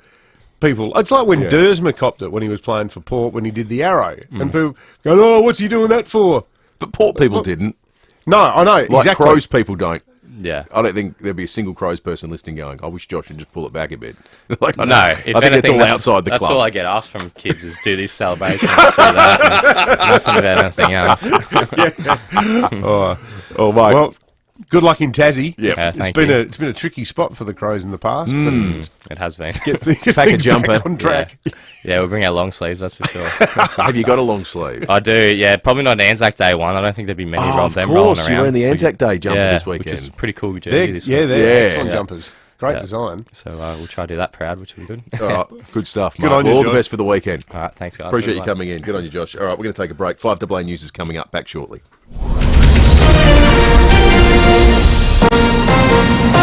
This is 5AA News. Always Adelaide. Partly cloudy and 25 today with the 7:30 news. I'm Graham Goodings. Make RAA approved windscreen repairer Complete Windscreens your insurer repairer of choice. Visit completewindscreens.com.au. Social media giant X has been ordered to remove violent video of last week's Sydney church stabbing, prompting a deepening stoush with the federal government. The court has approved the takedown request aimed at the platform formerly known as Twitter. X's owner Elon Musk has hit back, arguing he's refusing to bow to censorship. Prime Minister Anthony Albanese has told Today that's ridiculous. He's putting his ego and putting his billionaires' dollars towards taking a court case for the right to put more violent content on that will sow social division. Meantime, the Prime Minister has held formal talks with his PNG counterpart during a visit to Port Moresby. The two leaders have attended a commemorative dinner where Anthony Albanese has hailed the strong ties between our countries. Today they'll begin walking the Kokoda track before commemorating Anzac Day at the remote Isurava War Memorial. James Marape has thanked our leader for his friendship and support. This country is a country we cannot take for granted. They've always stood with us every step of the way, and so we could not have ignored him in according him the due respect he deserves as head of his government and the Prime Minister of Australia. The family of SANFL player Sam May are keeping a bedside vigil in the RAH. The 24-year-old remains in an induced coma. The West Adelaide footballer fell through the roof of a Port Lincoln hotel in the early hours of Sunday morning. He was in the town for a football game on Saturday. The SANFL is providing ongoing assistance to the club and Sam's family. A stolen car was set alight at Greenacres earlier this morning. Senior Constable David Bacchus says police had been tracking the Kia Cerato before spiking its tyres at Windsor Gardens. A witness reported seeing a man run from the vehicle. He's described as Caucasian, approximately 30 years old, with a blonde mullet, and he was wearing a hooded jumper. The blaze was extinguished, but unfortunately the car was completely destroyed. And checks revealed that the vehicle was stolen from a driving range at Valley View. The federal budget is likely to post its second surplus in a row, mainly on the back of strong commodity prices and low unemployment. The government is being urged to use that money to deliver more cost-of-living relief, not just pay down debt. It's understood there will be measures to reduce power bills, provide further assistance for renters and people with a HECS debt. Treasurer Jim Chalmers says any relief must not push up inflation. And you can expect to see in the budget a focus on cost of living help. A tax cut for every taxpayer will be the centrepiece of the cost of living help in the budget, and if we can afford to do a little more than that, then those decisions will be taken in the next week or two. Doctors want more regulation on medical advice popping up on social media. 8 in 10 young Australians are tuning into TikTok for health advice. The Australian Medical Association is calling for more regulation in the sector, saying the platforms can prey on people's anxieties. And now turning to 5AA Sport. Gliderol Garage Doors, adding strength, style and safety to your home. Gliderol.com.au. And here's Tom Wren. Thank you, Graham. Adelaide forward Josh Rachele says honesty was the best policy when admitting he needed to be braver in the final quarter against Essendon. Rachele went on record on 9 News saying a one-handed attempt at a mark wasn't his best moment and he'd like to have it over again.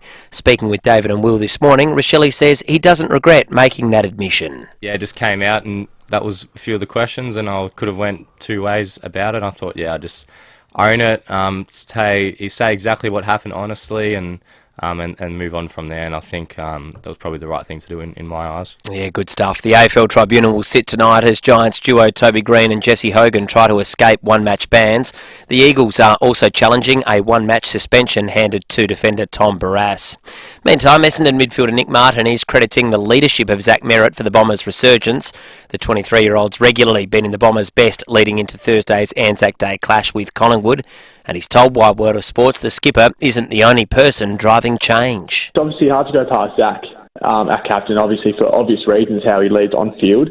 But I think the great thing about our club, and really privileged to have some strong leaders around him, Cole Langford in the forward line, as I touched on, Zach in the midfield, and Andy and Mason down back. To golf, American world number one Scotty Scheffler has again underlined his dominance of the sport with another commanding 3-shot win at the RBC Heritage Tournament in South Carolina. It's over. Pure domination. The run continues. Audio thanks to Fox. It's the 27-year-old's fourth win in 5 starts. Meantime, Live players will have another look at the Grange Golf Course today as excitement builds ahead of the tournament, which begins on Friday. Cannot wait, Graham. It's going to be a beauty. That is the 5AA Sport. Thanks, Tom. Yeah, we're all excited. Now checking 5AA traffic. If it's Yamaha music, it has to be Derringer's music. Home, school or stage. Visit Derringer's today. Morning there. Roads are working really well for the driving today, which is excellent. A couple of burst water mains to look out for. You can find one at Cowandilla, so Donald Bradford Drive near Maureen Road. Got a line out of action there, so always pretty sluggish heading into the city this time of the morning. Another one at Paracombe. They're fixing that at the moment. Gorge Road near Corkscrew Road, and she is slower to Halloran Hill at the moment. They're widening the Southern Expressway and Majors Road, so speeds are at 80. You find a few cameras already. Doothie Street only, and they're setting one up right now. Anzac Highway in the Parklands. OTR's range of barista-made coffee is available 24/7, so you can enjoy your coffee your way any time of the day or night. OTR, making life easy. Adelaide's most accurate traffic on 5AA. And now the 5AA forecast. Partly cloudy, 25 today. Tomorrow a little cooler, cloudy 18. Thursday partly cloudy 19. And Friday partly cloudy 19. Right now in Adelaide it's 18. More news as it happens on 5AA. The business sector has had incredible advances in AI. One solution can show you how AI can streamline your business, introducing efficiencies you never thought possible. You'll save money and time, unlock new growth avenues, and you'll be keeping up with the rest of the business community. With AI and One Solution, you can innovate, optimize, and excel across every facet of your business. One Solution will show you how. onesolution.net.au, a Platinum Telstra partner.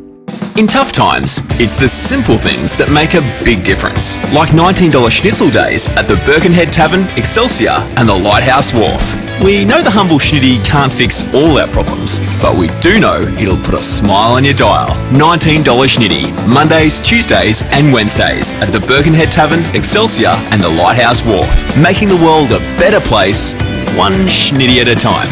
Got to start somewhere. You just know it's a Barreau Hotel. What's got Mike singing? Mike just got an energy-efficient heat pump installed by EcoVantage. Not only is it using nearly 80% less energy than his old hot water system and saving hundreds off his power bills, he got it for free. Thanks to federal and SA government incentives, you can get your own energy-efficient heat pump from just $0. Pump your energy bills down with EcoVantage. Visit ecovantage.com.au. Now let's see what's in the swear jar at Buy Urban Bathrooms and Kitchens. Boy, that's a cookie jar. Busted. My mistake. Let's see. Here it is. Here's one from Renette, an interior designer at Buy Urban for over 20 years. Renette swears to ensure your dream bathroom becomes a wonderful reality. For a team that swears to deliver on quality and service, see Buy Urban Bathrooms and Kitchens, Adelaide's home renovation experts. Wouldn't mind a cookie. When you choose Keaton, you can retire with confidence your way. Whether you're after more space or less, a change of scenery, or a new home nearby. Our retirement communities throughout SA offer many ways to enjoy your exciting next chapter. Choosing Keaton means choosing well-being in every way. It's choosing genuine connection and enjoying the confidence that comes with true quality, freedom and service. Explore our 4 South Australian retirement communities at keaton.com.au today. For those whose pool is the main feature of their yard, Walco offer a special mesh cover to keep debris and leaves out while making your pool area look stunning all through winter. Join the great cover-up and ask Walco about their stylish new mesh pool covers. walco.com.au. Rosanna Mangiarelli here from 7 News. Join me and Will Goodings for Adelaide's leading news hour, 7 News, tonight at 6 o'clock. The 5AA Player app lets you listen to all your favourite 5AA shows wherever you go. David Penberthy and Will Goodings, 5AA Breakfast. 20 to 8. This is exciting on the Duntons text line a short time ago. Guy, who is one of the legends of the sound off for the Care Alert smart dialer. In fact, he went viral with his sound off about phone call centres. Has suggested that, having listened to the Charles Sturt Mayor a moment ago talk about the determination last night, they're going to go out and do more consultation about the Sandful move back to Westlakes, has said he feels another sound off coming on. Guy, if you'd like to call in and do it, we'd love to hear it, of course, but we will be giving away the Care Alert Smart Dialer after 8 today. Another one of those things that's changed, of course, this week with the Anzac Day on Thursday. So after 8 o'clock, the sound off for the Care Alert Smart Dialer is coming up.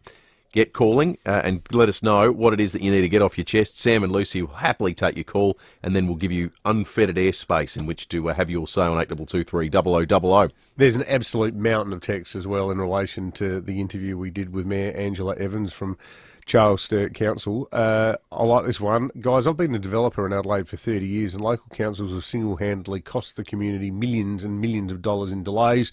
Welcome to the party, Adelaide. Yeah. That's from Rob in Norwood. Another one here. Charles Sturt have to be the most useless organisation. For years we've dealt with their ridiculous decisions. This is just another example. Sue in Henley. Dean in Flinders Park says Charles Sturt Council promised some help to resolve traffic issues at Flinders Park Nazareth College 2 years ago. Still waiting. Thank you for that, Dean. Wendy says, Dave and Will, local government has too much power in many situations. It has to be stopped. It seems to me that the western suburbs don't want the Crows to have a place anywhere.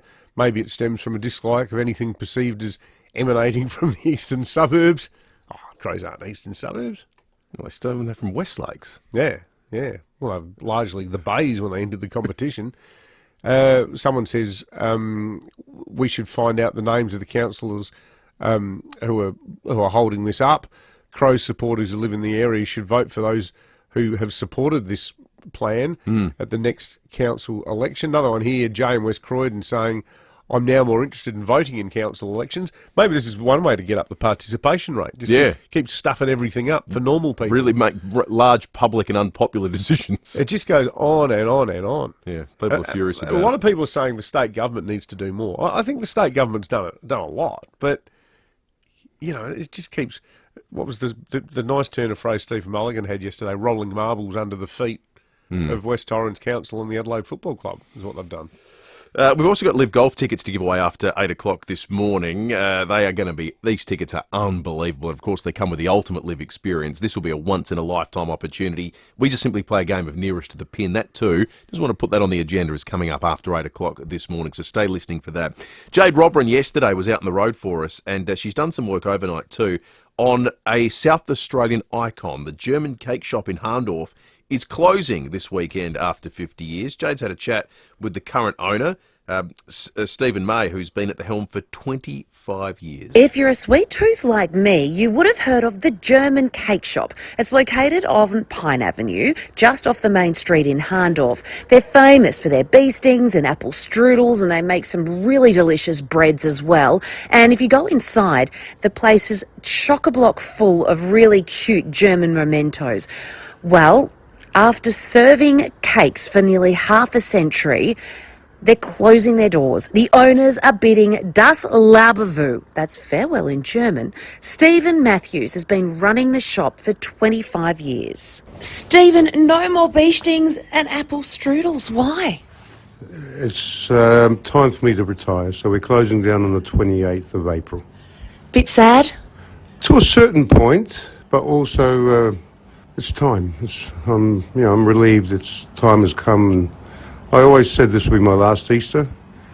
And I could have lasted a bit longer, but I'm tired. Yeah, so it's time. It's good. Since the sign has gone up after 50 years, you're closing the doors, you've been absolutely run off your feet. Well, obviously more so lately because of closing down. But look, Hahndorf's a tourist town. School holidays, public holidays, Easter's, Christmas is always crazy. Tell you what, you would have seen a lot over your time. I have. I've seen a huge change in the demographics. and the customer base in Hahndorf, which I think has turned around 100%. What's it best known for, do you think, in the community? Well, with a town where it's lost its direction, apart from the house restaurant and the pubs still retaining some German culture, the rest of the cafes on the main street, they're basically supplying the current type of people that are coming into the town.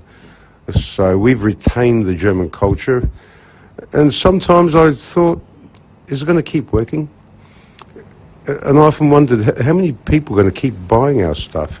But pretzels have become very trendy, and the bee stings have always been a huge seller, and strudel. So we've retained the culture in the town when there's none left. And that's probably why we've retained the older people. That is our age group, normally 60 to 80.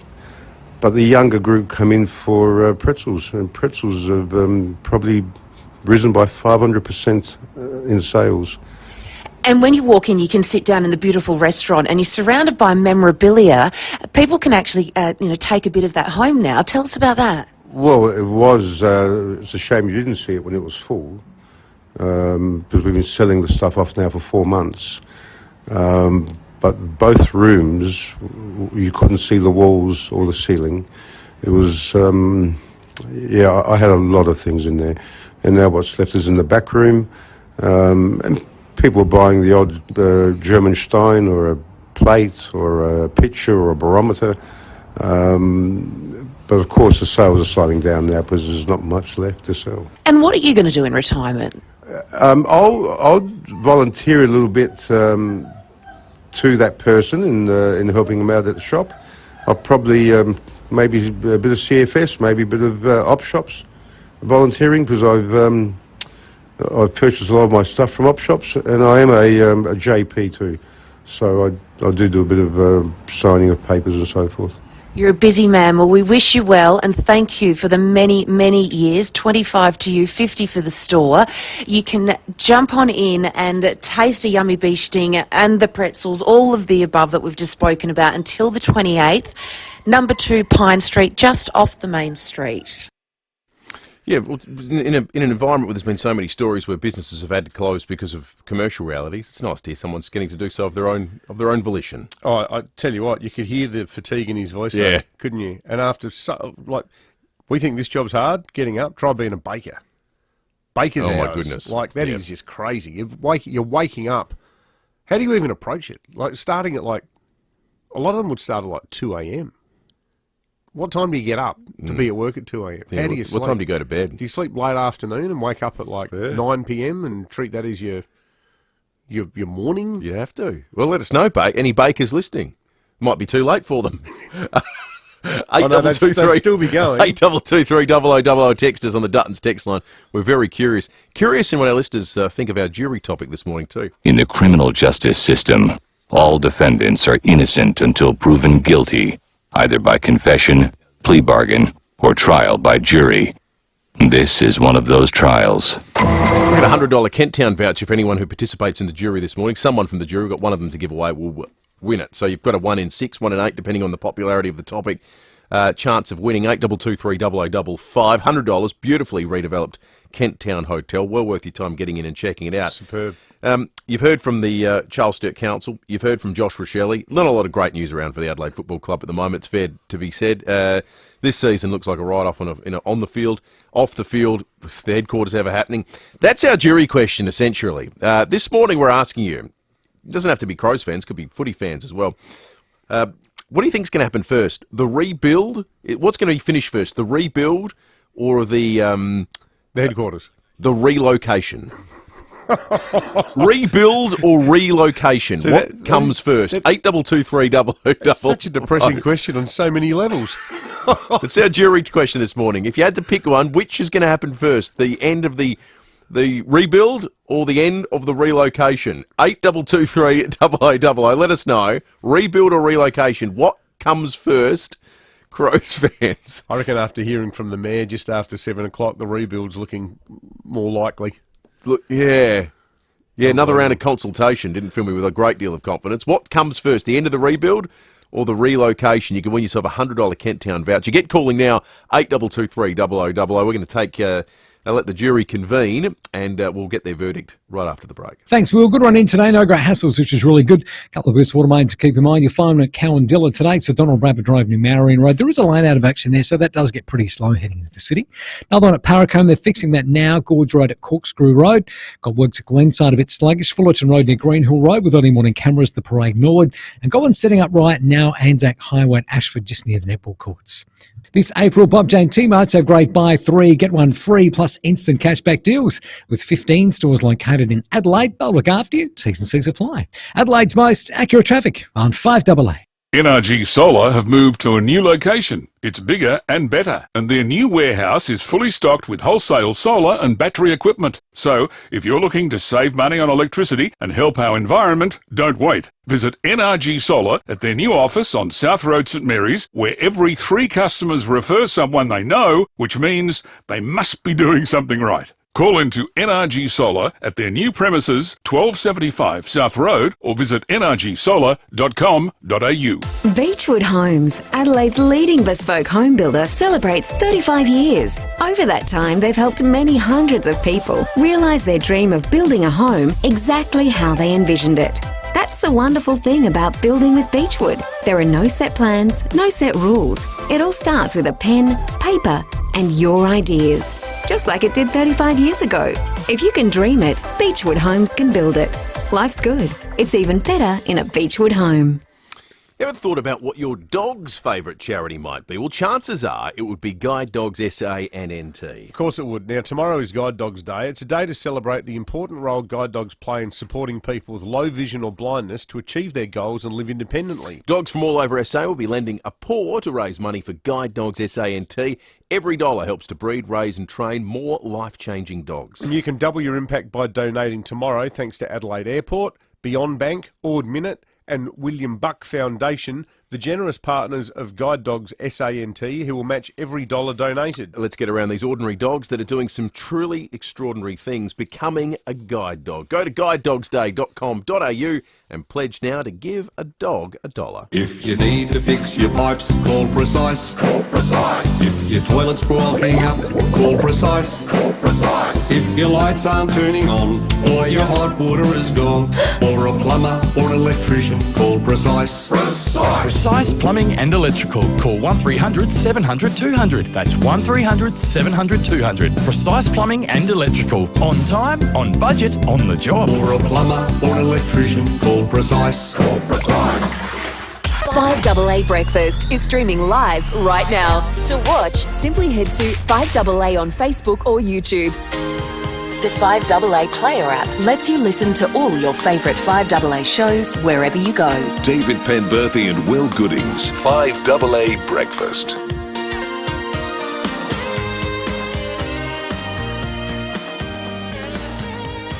In the criminal justice system, all defendants are innocent until proven guilty, either by confession, plea bargain, or trial by jury. This is one of those trials. Look away, Crows fans, or just grit your teeth and bear it. The jury trial question this morning, inspired by the Charles Sturt Council last night and the no-show Friday night at Adelaide Oval. What comes first, the end of the rebuild or the relocation? The end of the rebuild or the relocation? Someone on the jury, for their sins, is going to get a $100 Kent Town voucher. 82230000. Pretty full jury, but if you've got some spots, if you've had an opportunity to think about it, you can get calling now and have your say. Juror number 1, what comes first, the rebuild or the relocation? Good morning, boys. The rebuild definitely comes first, but it won't be the first rebuild. It'll be the second. Oh, dear. Because there'll be 2 rebuilds and there'll be lots of renovations in between, and none of them will require council approval. I don't know if that makes me feel better or worse. I think worse. Thank you, juror number 1. Juror number 2, good morning. Yeah, it's got to be the rebuild. You know what? The councils need to be disbanded. They're absolutely useless. What a waste of bloody time they are. Just get on and give them a stadium, for God's sake. Yeah, thank you, juror number 2. Juror number 2. Let's go to juror number 3. Good morning. Good morning, guys. Look, I think people waiting for the relocation could probably sit down with people waiting for Halley's Comet, which I think by my calculation is 2062. I think there's a Crows premiership before then. Okay. Oh, yeah. All right. Yeah. Totally. Well, that's exciting. I think there'll be a 2062. non-MCG grand final before the damn headquarters are built. Maybe they could move the headquarters to the old MCG site because it'll be rebuilt by then. When it's not being used. Juror number 4, good morning. Morning, fellas. Could I just add in a third option there? I think the Torrens to Darlington Tunnel might go first. Well, that's not an exciting timeline. Thank you, juror number 4. Juror number 5, good morning. Hey guys, I reckon definitely the rebuild will be done first. They've lost a couple of games by a couple of kicks, so they're closer than I reckon everyone thinks. Yeah, well, certainly closer than a second round of consultation would bring you to the relocation. It turned into a valuation of councils, that trial by jury this morning. Let's go to juror number 6, who's also gotten involved. Juror number 6, good morning. Good morning. Definitely the rebuild. The football gods will shine on the Crows this weekend, and the football gods will never, ever shine on the Charles Sturt Council. Thank you, juror number 6. Well, they've shined on the Crows, I guess, in a sense, because they've given them an opportunity to play against one of the worst teams in a generation. So I guess that's... Let's just wait and see what happens there. Oh, no, I don't say that with any great degree of confidence. Anyone borrowing the 4 points is asking for trouble. That was a unanimous verdict, wasn't it? It was. The rebuild will be done before the relocation. And they were all great. Some nice pointed comments on the way through. I thought juror number 1 was the standout. So let's give juror number 1 the voucher to the fantastic Kenttown Hotel. $100 worth of Kenttown fun coming your way, juror number 1. I think the interview with the mayor probably skewed the jury somewhat this morning, don't you think? I like this text from Roger.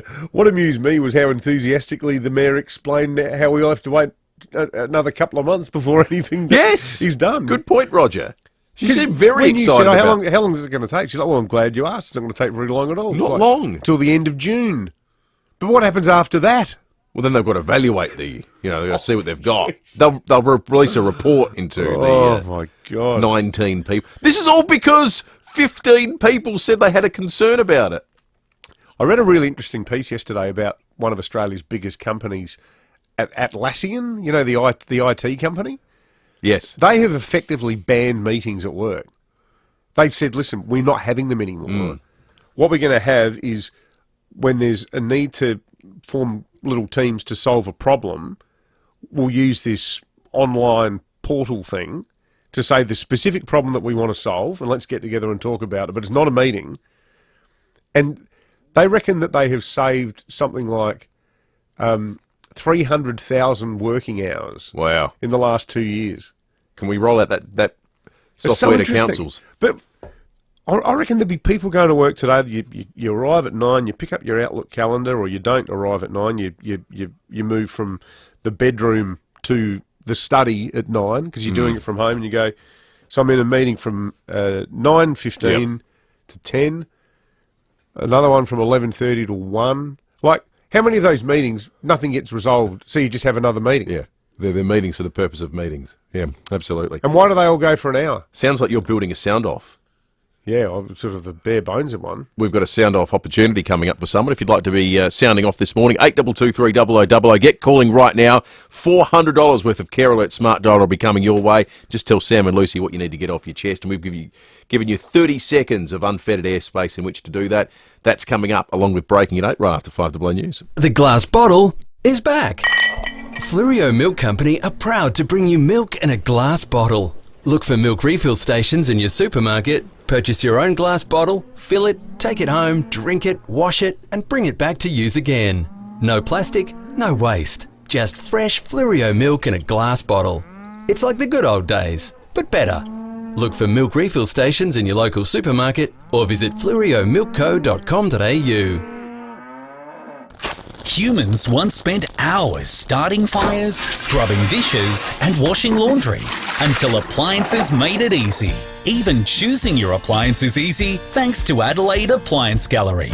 They make life easier with the best advice, the best appliances, and the best deals on Smeg. Choose from Smeg's Portofino cookers and hoods, and you'll save up to $1,300. Make your life easier with Adelaide Appliance Gallery, Payneham Road, St Peters. Are you ready for massive Mazda savings? Mawson Lakes Mazda is having a huge demo clearance across the entire Mazda range. We are overstocked on current model Mazda demos that need to go. So be quick to snap up a demo deal in your favourite model and colour. There is no better time to take advantage of these amazing deals. Be quick, stocks won't last at these prices. Mawson Lakes Mazda, just a short drive from the city, Salisbury Highway. The very latest news and information. This is 5AA News, always Adelaide. Partly cloudy and 25 today with the 8 o'clock news. Good morning, I'm Graham Goodings. Chipped windscreen? RAA approved repairer Complete Windscreens repairs it from just $99. Find the big red koala. The Adelaide Football Club is facing further delays to its proposed Theberton facility. The move is dependent on the SANFL relocating to West Lakes, but that has been thwarted by the Charles Sturt Council calling for community consultation after about 20 residents expressed concern at the move. Charles Sturt Mayor Angela Evans says all residents will be encouraged to make submissions to YouGov, which will take about 3 months to complete. Those that want to be involved, and we'd encourage as many as possible because we know the project's got local and state significance, to go and visit Your Say, Charles Sturt, which is our website. Information about the engagement in the community in consultation will be up and running probably in the next week or two, and we expect a report to come back to Council at the end of June this year. A West Adelaide footballer remains in an induced coma. Mel Asher says he was airlifted to the RAH after an incident at Port Lincoln. 24-year-old Sam May fell through the roof of a Port Lincoln hotel in the early hours of Sunday morning. He plunged several metres. He was in town for the West Adelaide Norwood Sandful game on Saturday. May wasn't located for several hours. The alarm only raised when he didn't show up for the flight home. He's played 35 games and kicked 6 goals for the club since debuting in 2019. The Sandful is providing ongoing assistance to the club and Sam's family. May's family has also released a statement saying Sammy is the light of our lives and we absolutely love and adore him. A stolen car was torched at Greenacres overnight after having its tyres spiked by police. They'd been tracking the Kia through the northeastern suburbs before it was found alight in Cedar Avenue just before 2 a.m. A man with a blonde mullet was seen running away. The car, which had been stolen from Valley View, was completely destroyed. The nation's chief medical officer is urging South Australians to get the flu vaccine, with a special call for vulnerable groups, including young children, to be protected. Last year, the highest notification rates for influenza in Australia were among children under 14 years of age, where vaccination uptake was also concerningly low. Chief Medical Officer and Head of the Interim Centre for Disease Control, Professor Paul Kelly, says now is the time for action. In Australia last year, 39 people died from the flu, and of these, 9 were children younger than 16 years. This was higher than the number of flu-associated deaths in children in 2022 and in many of the pre-pandemic years. This is a tragic reminder of the potential severity of flu and the importance of vaccination in preventing such outcomes. We're being warned to be aware of dodgy, unlicensed and door-to-door tradies. There's been a spike of about 20% in complaints about unlicensed tradesmen, including plumbers, gas fitters and electricians in the past financial year. Consumer and Business Service says the rogue tradies are capitalising on cost of living pressures, luring people in with the promise of quick, cheap work. But the work is often of a poor standard and costs far more to repair than it would had you hired a qualified professional instead. Now turning to 5AA Sport. Colours, custom design, any house, any style. Gliderol Garage Doors. Gliderol.com.au. And here's Tom Wren. Thank you, Graham. Adelaide forward Josh Rachele admits it's been humbling to receive so much support following Friday night's loss against Essendon. The 21-year-old has copped plenty of heat following the result, with a couple of dropped marks, the focus for a lot of criticism. Rachele telling David and Will he's had no shortage of people reaching out. Nixie was good. He brought me in his office yesterday and we discussed the game. I had line coach Scott Burns call me on the weekend, and a lot of guys just reaching out. It's actually quite nice to see everyone reach out. Let's go to golf, and Live players have started arriving in Adelaide and practising ahead of the tournament, which begins on Friday. Cameron Smith, Dustin Johnson, Joaquin Neiman and Bubba Watson among those out on the range yesterday. There's still some hospitality tickets available on the Saturday for the event, which is expected to attract huge crowds across the 3 days. Meantime, Scotty Scheffler has won his 10th PGA event and 4th in a month after winning the RBC Heritage event in South Carolina overnight by 3 shots.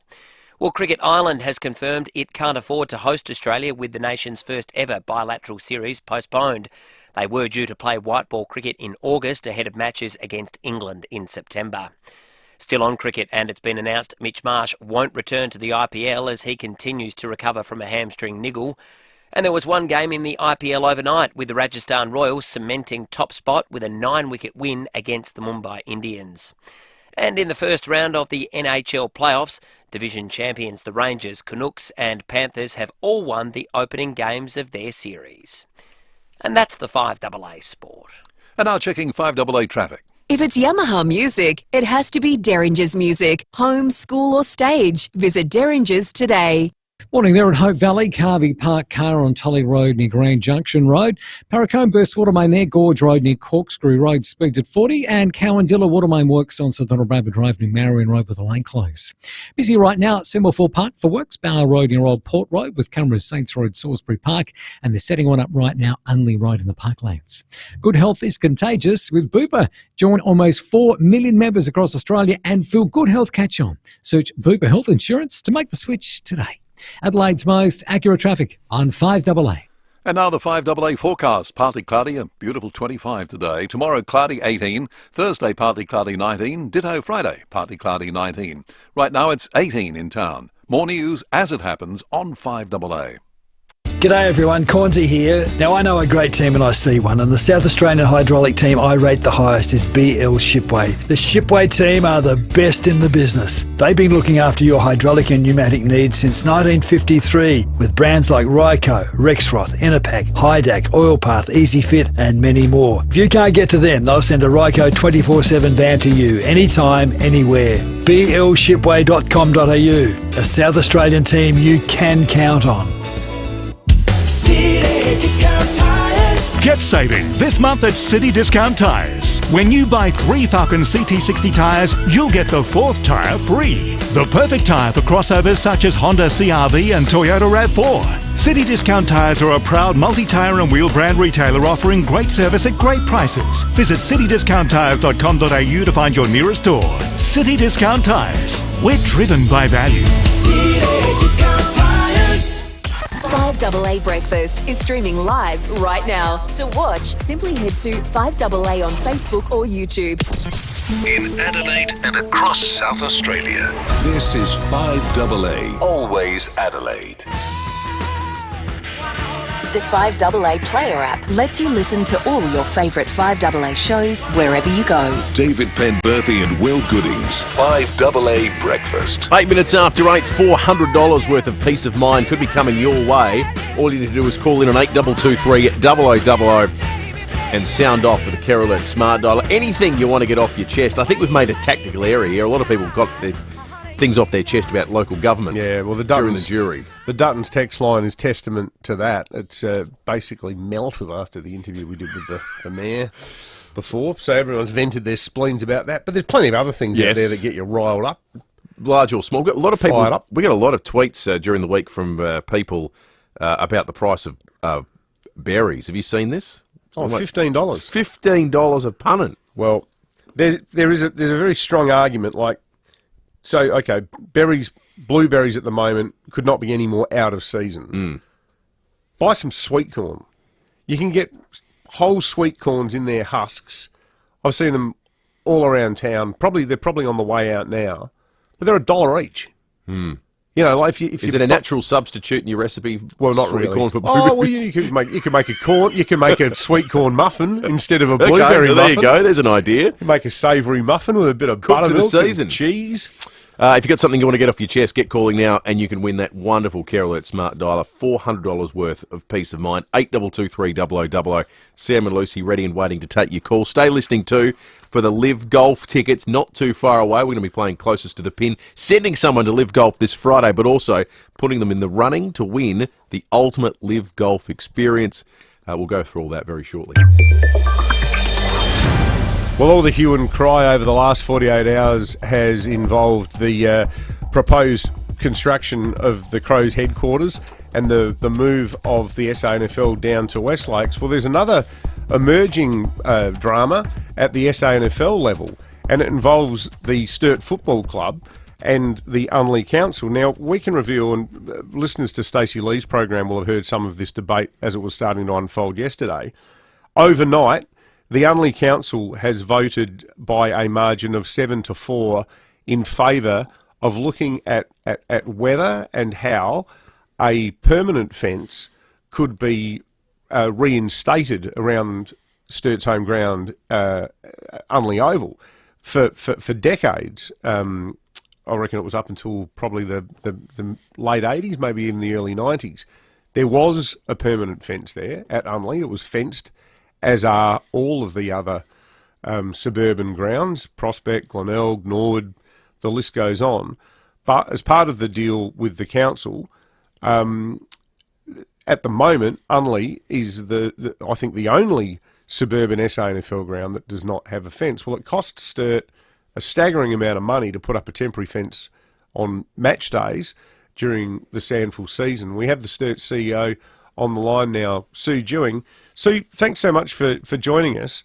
So this motion, is it something that originated from council, or is it something that the club itself was advocating for? It was a motion that was originated from Councillor Russo and Councillor Finos.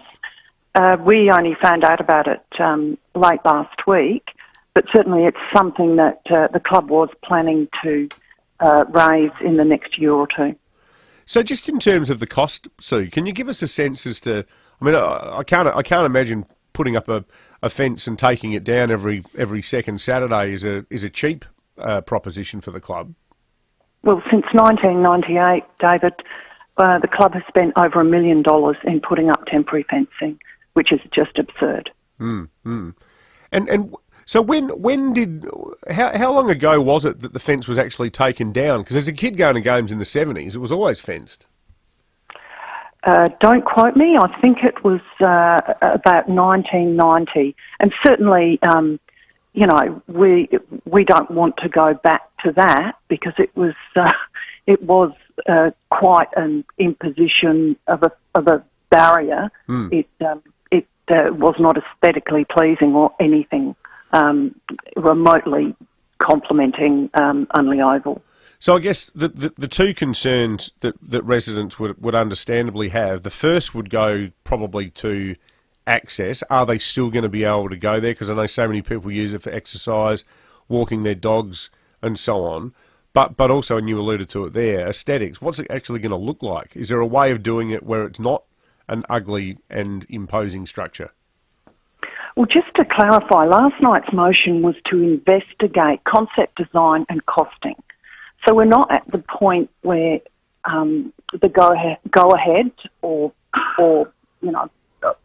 that this discussion stops, that there will be a fence or won't be a fence. We're just looking at concept design and cost. We would like, in that concept design, obviously from Sturt Football Club's point of view, we want something that is aesthetically pleasing and contributions by the community as to what that would look like. And obviously, it wouldn't be Sturt's intention to keep it under lock and key. I mean, obviously, match day, as is currently the case anyway with the temporary fencing, you've got to pay to get in to see the game. But the rest of the time, it'll be open to the public, would it not? Maybe apart from training? We have no intention of advocating for a locked perimeter all the time.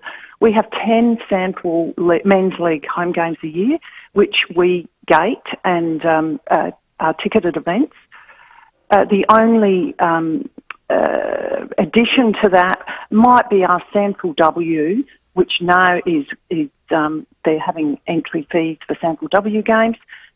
We're unable to do that at Unley unless we play a triple header with the women. So I envisage maybe a couple of games with the women, with our women's team. That could be standalone games. But apart from that, no more usage. We don't think for junior games. So I would say maximum 12, 13 Sturt Football Club games a year. That would require locking the gate. Yeah, well, as you said too, Sue, the council hasn't resolved to do it. They've resolved to look at it. And who knows, with engineering being the way it is, maybe they could have some sort of retractable fence. I know Sturt knows plenty of good engineers who might be able to help along those lines, but it's certainly something that has already generated a lot of attention in the inner south, and we'll keep paying attention to it. Sue Dewing there, the Sturt CEO, thanks for joining us for Breaking at 8. Thank you. Council palooza today, isn't it? Not a fence. Why not a fence. Why not? No, I'm just saying, fences for councils. I can understand. You might as well have wanted to build a nuclear waste dump but they've got used to the fact that it doesn't have one. Apparently there was some guy at the council meeting last night. He stood up and started ranting, going, "It's going to look like Yatla." Yatla? Yatla. Are they going to use razor wire? Yeah, maybe have sort of sniper towers and all of that. That'd be good. In case anyone escapes from the only oval. Oh. You need to keep an eye on that cheer squad, I think. They're doing so from a height. Just quietly, you do. Yeah, no, you do. I've heard all the rumours. Some of them have been asked to leave on occasion. I think a bit of razor wire and an elevated viewing platform might actually be of use.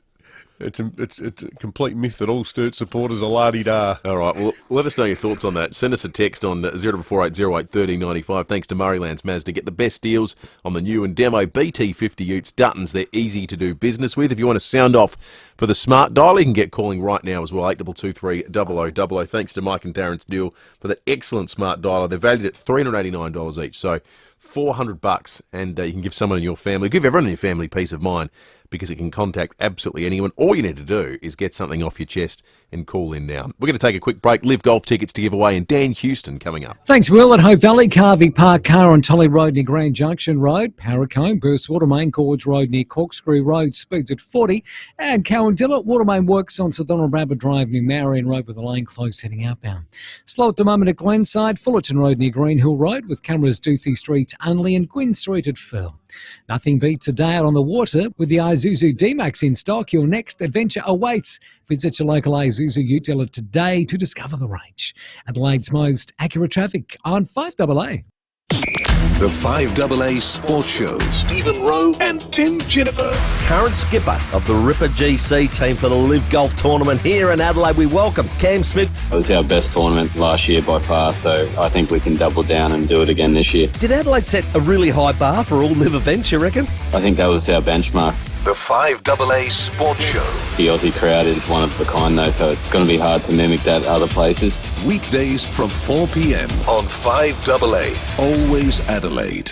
Need a forklift? Don't just get a forklift, get a Toyota forklift. Toyota is the world's #1 forklift brand with a great range of pallet jacks, walkie stackers and reach forklifts right up to their leading Toyota counterbalance forklifts. Legendary reliability and safety with cleaner, greener electric options. Toyota can tailor the right forklift solution for you. It's all part of the Toyota Forklift Advantage. For more, visit toyotamaterialhandling.com.au. Get a Toyota forklift. Thinking about a solar battery? Don't wait. Connect with NRG Solar and bring home a solar battery with a rock-solid 10-year warranty. Use the energy you generate during the day. Store some for later, reducing reliance on energy providers and putting money back in your pocket. See NRG Solar in their new premises at St Mary's. Bigger place, better space, some amazing people. Visit NRG Solar now at 1275 South Road or call 1300 858 160. Humans once spent hours starting fires, scrubbing dishes, and washing laundry until appliances made it easy. Even choosing your appliance is easy thanks to Adelaide Appliance Gallery. They make life easier with the best advice, the best appliances, and the best deals on SMEG. Choose from SMEG's range of kitchen appliances and you'll save up to $3,000. Make your life easier with Adelaide Appliance Gallery, Paynham Road, St Peters. Companies and small business that use one solution for their IT management, cybersecurity and AI implementation are always ahead of the curve and ready for anything. One Solution is local too, a full-service technology company right here in Adelaide, offering a diverse range of solutions across IT, telecommunications, phone and mobile systems, cybersecurity and AI. Today, more than ever, it's important to safeguard your business. Do it with One Solution. onesolution.net.au, a Platinum Telstra partner. Are you thinking about a sea change? Where you can walk to the beach and be part of a close community? Think Oakford Homes at Encounter Bay. You can live in a brand new low-maintenance home with all facilities close by. Fixed price turnkey packages, flat land, ready to build. Move in now or invest for the future. Oakford Homes at Encounter Bay. Come down for a drive and look through our display village and see why Stage 1 is nearly sold out. Oakford Homes, a statement of quality. oakfordhomes.com.au. Slow down. You in some kind of hurry? Yep, I felt like life was getting away from me. These new shoes are letting me catch up again. I just feel like I've got more energy. Well, they're worth it. Where'd you get them? At Gilmore's. They even measured my feet like when we were kids. I used to love that. Extra energy, hey? Ross loves it. He's heading to Gilmore's this afternoon. Maybe I should join him. How about you take your own husband instead? Oh, haha. Gilmore's Comfort Shoes, South Road, Melrose Park, opposite Castle Plaza. Rosanna Mangiarelli here from 7 News. Join me and Will Goodings for Adelaide's leading news hour, 7 News, tonight at 6 o'clock. The 5AA Player app lets you listen to all your favourite 5AA shows wherever you go. David Penberthy and Will Goodings, 5AA Breakfast. 21 minutes after 8, we've got Live Golf tickets we're giving away after 8:30 this morning. Also, we're going to chat with the first person who'll become a true Australian astronaut. That is an astronaut to fly under the Australian flag, having trained as an Australian astronaut at NASA. Katherine Bennell-Pegg from here in Adelaide will join us before 9 o'clock this morning. Speaking of space, Dan Houston for the moment of all moments for Port Adelaide. It's online. Port Adelaide have done it again.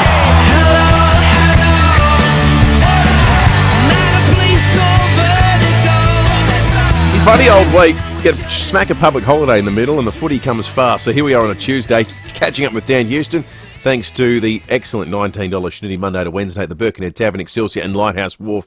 You just know it's a Barreau hotel. Dan, good morning to you. Good morning, guys. I'm always fascinated to know how you go about diagnosing a game with an incredibly dramatic swing in momentum and outcome. You had Collingwood's number at quarter time, looked like a comfortably better side, and then everything switched. How do you diagnose it? What happened? Yeah, I guess Collingwood were such a better team for 3 quarters, and we were happy with how we started. It couldn't have gone any better playing away against a hostile crowd at the MCG, and then after quarter time it didn't go our way, and we looked at it yesterday, and Collingwood smashed us in a lot of areas. That was more so like outside the contest, so getting from contest to contest, and then their pressure was high, and that's how we've looked at it. We know this is going to be a really big learning week because you got to learn from these, especially if you get smashed, and that's what we're doing this week. We're trying to pinpoint areas where we can get better. So what's the process like for that, Dan? Is it like all the players in together and roll the tape and who's the guy with the remote control? How does it all sort of unfold? Well, Kenny's got the remote for sure on this week, and we look at the vision and we look at stats where we lost, and then we put the vision to it. So where what is like a ground ball, and where are we losing? Is it structure? Is it our skill?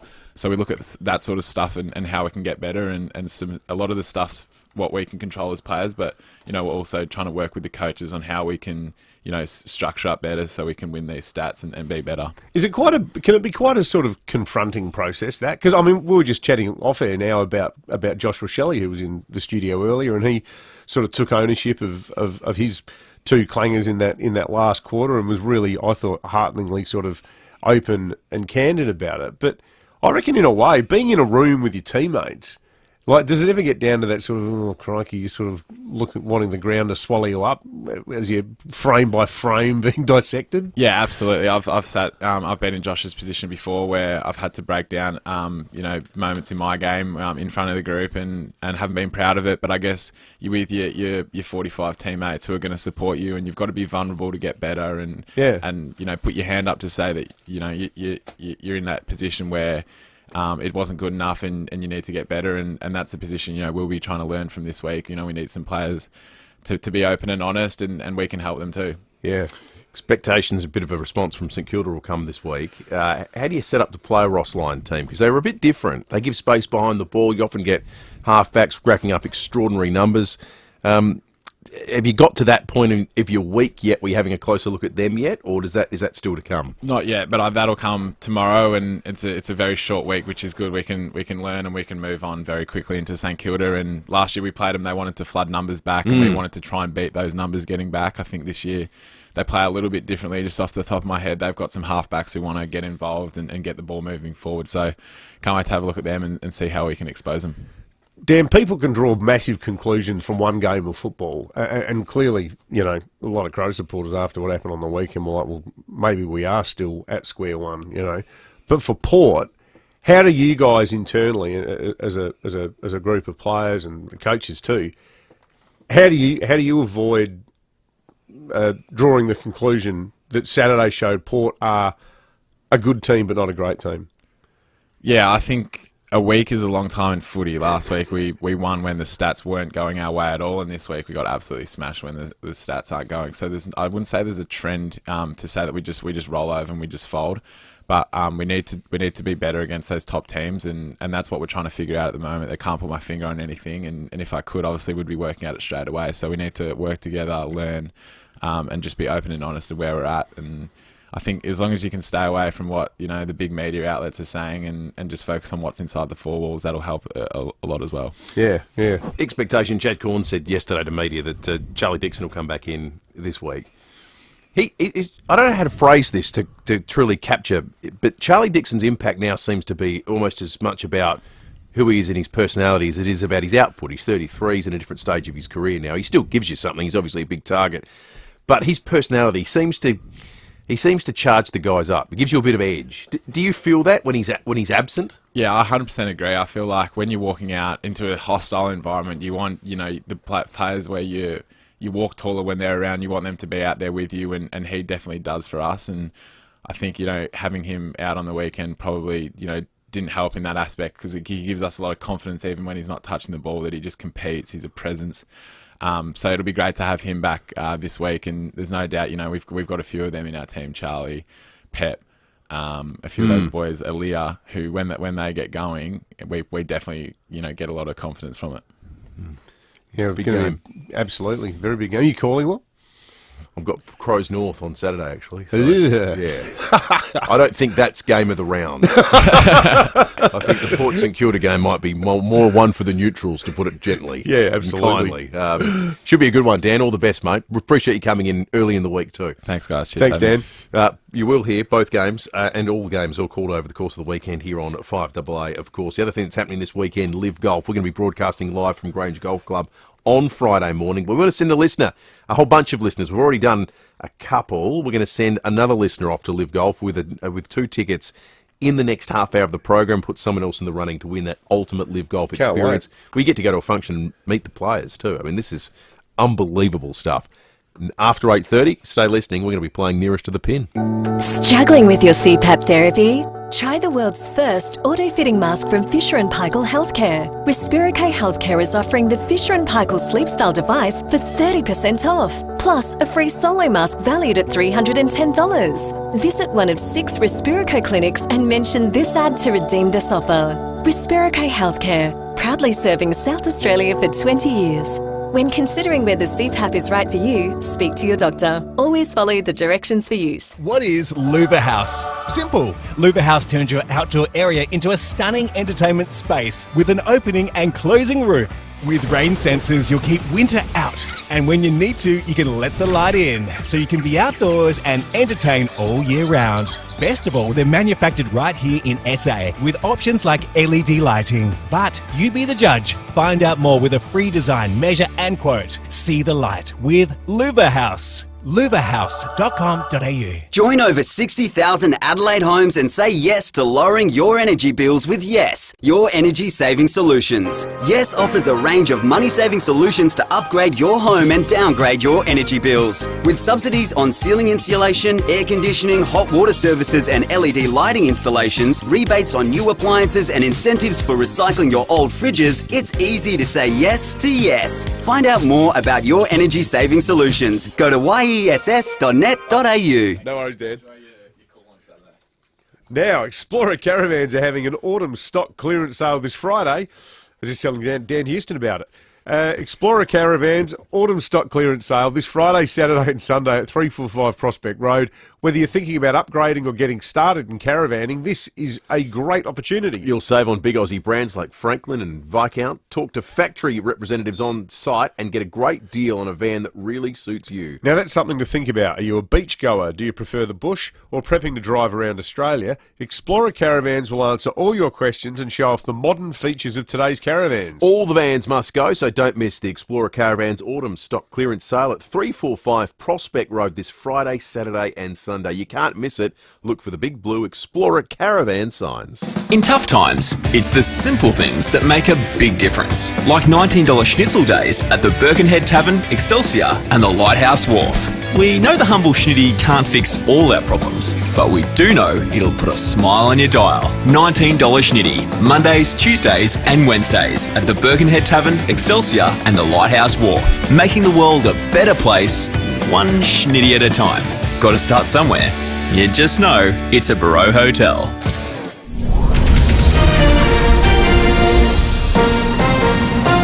This is 5AA News, always Adelaide. Partly cloudy and 25 today. With the 8:30 news, I'm Graham Goodings. Make RAA-approved windscreen repairer Complete Windscreens your insurer repairer of choice. Visit completewindscreens.com.au. SANFL player Sam May remains in an induced coma in the RAH. The West Adelaide footballer fell through the roof of a Port Lincoln hotel in the early hours of Sunday morning. He was in town for a match on Saturday. The SANFL is providing ongoing assistance to Sam's family and the club. The federal opposition is suggesting further financial penalties for billionaire Elon Musk amid a deepening stoush over violent online videos. Social media platform X, formerly known as Twitter, has been ordered to remove clips of last week's Sydney church stabbing. Mr Musk owns X and has slammed the move, calling it censorship. National Senator Bridget McKenzie has told the Today Show the government should consider targeting the billionaire's other companies as well. I think the PM is caught a bit which way here. He's talking tough to Elon Musk, meanwhile subsidising Teslas. I think sometimes some of these guys, the only stick that they understand is a financial penalty. So maybe there's something in the back pocket the PM could use. A drink driver has been caught at Monarto. Senior Constable David Backer says his car ran off the road, taking out trees and shrubs. The driver and sole occupant of the vehicle, a 26-year-old man from Hartley, was submitted to a breath test and allegedly returned a reading of 0.195, so nearly 4 times the legal limit. He was issued with an on-the-spot 12 months loss of licence and was reported for driving without due care and drink driving, and he'll be summoned to appear in the Murray Bridge Magistrate Court at a later date. A reminder to beware of dodgy, unlicensed and door-to-door tradies. There's been a 20% spike in complaints to consumer and business services in the past financial year. Formal warnings have been issued in more than 160 cases. Consumer Affairs Minister Andrea Michaels says people should do their homework before hiring a tradie. You can check on the CBS website to see if that person's got a licence by searching their name, but really be careful of deals that are too good to be true. Often cost a lot more to fix things up afterwards. 8 out of 10 young Aussies are turning to TikTok for health and medical advice. Gabriel Hodson reports. A study by MyFitnessPal has found 47% of millennials and 44% of Gen Zs trust the health advice they see on TikTok. The Australian Medical Association has told News Corp it could be tempting to turn to Dr. Google for help if patients are facing long wait times or cost of living issues, but TikTok's focus was entirely about keeping people engaged, and its health advice could do more harm than good. Nutritionists are also concerned at a rise in unbalanced fad diets created by content makers with no formal qualifications. They include the raw carrot diet, a baby food diet, and even the dog food diet. And now turning to 5AA Sport. Gliderol Garage Doors, adding strength, style and safety to your home. Gliderol.com.au. Tom, another big weekend footy coming up. It's going to be huge, isn't it? Both sides desperately need to bounce back. Graham and Port Adelaide Vice-Captain Dan Houston admits it's going to be a bit of a week of soul-searching for his side, following Saturday's disappointing 7-goal loss to Collingwood. The Power led by as much as 31 points early in the second quarter, but were totally outplayed from there on. And he's told David and Will they need to work out how to be better. We know this is going to be a really big learning week because, you got to learn from these, especially if you get smashed, and that's what we're doing this week. We're trying to, pinpoint areas where we can get better. And the power could be boosted by the return of key forward Charlie Dixon as well as veteran Travis Boak for Friday night's match against St Kilda. Well, West Coast is preparing to challenge a 1-week sanction handed to Tom Barrass at the AFL Tribunal tonight. GWS will do the same for both Toby Green and Jesse Hogan. Let's go to tennis. Despite playing just a handful of matches in the past 18 months, Rafael Nadal has been added to Team Europe for the Laver Cup coming up later this year. The event will be played in Berlin in September against Team World. And plenty of media opportunities today for live golfers as they look ahead to Friday's event, which begins right here in Adelaide at the Grange Golf Club. Cam Smith, one of the hometown heroes, hoping to take out the tournament this year after it was American Taylor Gooch who won it last year. And that's the 5AA Sport. Thanks, Tom. Now checking 5AA traffic. If it's Yamaha music, it has to be Derringer's Music. Home, school or stage. Visit Derringer's today. G'day there at Parracombe, burst water main Gorge Road near Corkscrew Road, speeds at 40 affecting both directions. Cowandilla water main works on St Honorabu Drive near Marion Road with the lane closed. Slow for works at Trinity Gardens, McGill Road near Annesley Avenue, and we're down at 80 on the Southern Expressway to Halloran Hill. That's near Majors Road for the expressway widening. Cameras, Osmond Terrace, Norwood and South Terrace in the Parklands.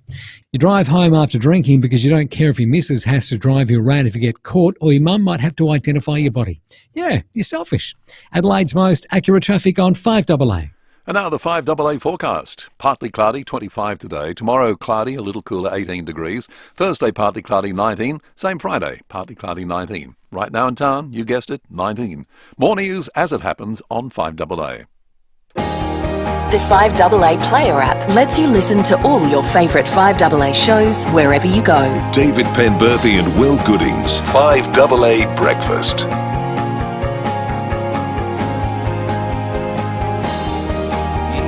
$24 to 9. Just note on the Foodland Supermarkets Facebook and YouTube live stream, there's a beautiful shot of clouds, which is a good thing. Brooklyn cut to that, because if you were watching the studio, you would have seen Lucy and I having a big argument about nearest to the pin. I didn't even know and what the was rules going we on played there. out. We got very animated. I thought I'd just sit that one out. Lucy was two arms waving. Trouble in paradise. There was shouting. No, I think we've just agreed not to agree at all. But what we will agree on is that we do have live golf tickets to give away to the game, to Friday, the opening round, but also a money can't buy ultimate live experience. 2 tickets to the welcome party to rub shoulders with the players. They're all there. So Phil Mickelson arrived in a private jet and got ushered into a big black car. But such is his exclusivity. You could be getting along to rub shoulders with Big Phil and the rest of them at the welcome party. We've also got 2 tickets to the garden at the watering hole as well. I mean, this would set you back thousands and thousands of dollars. Live Golf Adelaide returns to the Grange Golf Course April 26 to 28. Limited tickets are still available from livegolf.com. We're asking you a nearest to the pin question. We've already got 3 people on the line. 8223 Sam and Lucy are compiling our list of contestants as we speak. In the meantime, just to get you maybe sort of whet the appetite for golf, have a listen to a little bit of Rowie and Timmy G talking with one of the biggest names here in Adelaide, Australia's own Cam Smith. Live Golf in Adelaide here again, you beauty. Can we top year 1 and can we see the Ripper GC team on the podium? Yeah, well, I hope so. I hope we're up there with a win, to be honest. That'd be epic. Something that we haven't really stopped talking about all year, so... yeah, everyone's amped up. I know a lot of the other guys coming down from the States are excited to be back, and you know, it was our best tournament last year by far, so I think we can double down and do it again this year. Yeah, did Adelaide set a really high bar for all live events, you reckon? Oh yeah, absolutely. I think that was our benchmark. You know, that's what we want all events to eventually be like. I think the Aussie crowd is one of a kind though, so it's going to be hard to mimic that other places, but yeah, mate, it was so much fun. We all can't wait to get started on Friday. Cam Smith, well, just one of those you might be meeting at the welcome party on Friday night. Let's play nearest to the pin. Oh! There it is! 5AA's nearest to the pin for Live Golf Adelaide. That's one of the great moments in Live Golf history. No think time, nearest to the pin. You say a number, we move on to the next person, and the closest gets tickets to Friday, and they're in the running for that ultimate Live Golf experience. Let's start with Frank in McGill. Frank, how old are these 4 Adelaide golf clubs combined? Glenelg, Grange, Royal Adelaide and Kooyunga. I reckon at least 365. 365. Thank you, Frank. James, how old? I'll go 352. Thank you, James. Michael, good morning. How old? Good morning. I'm going to go with 323. Thank you, Michael. Another Michael in Rose Park. How old? Let's try 378. And Quentin in Old Ranella. How old? Yeah, 342 exactly. 342 exactly. Why does everyone think it's 300? Is that one of those things in psychology where because the first one was 365, Yeah, I which think is so. frank, everyone thinks, well, that's the range we're looking at? Well, I can tell you. I would have gone like 500 or something. It's not 500, and it's not in the 300s. Is it in the 400s? The combined age of Glenelg, Grange, Royal Adelaide and the Kionga Golf Course is 428 years, which means the closest was... Michael from Rose Park. He said 378. Michael from Rose Park, you're going to the golf on Friday, and you've got a chance at winning that ultimate live experience. See, we should do a cheap and cheerful version for hackers like me. I want to know how old. What's the combined age of Regency Park, North Adelaide North Course, the Padawalunga 15-holer, all the ones where you can go out and totally embarrass yourself.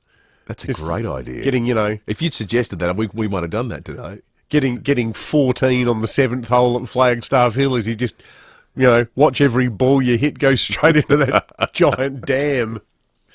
Let's do some Dutton's text. We've got Katherine Pegg coming up very shortly, who will be the first official Australian, not official Australian astronaut. The terminology is a little bit confusing because everyone listening is going to say, what about Andy Thomas? Andy Thomas went to space as an American astronaut with an American flag on his arm.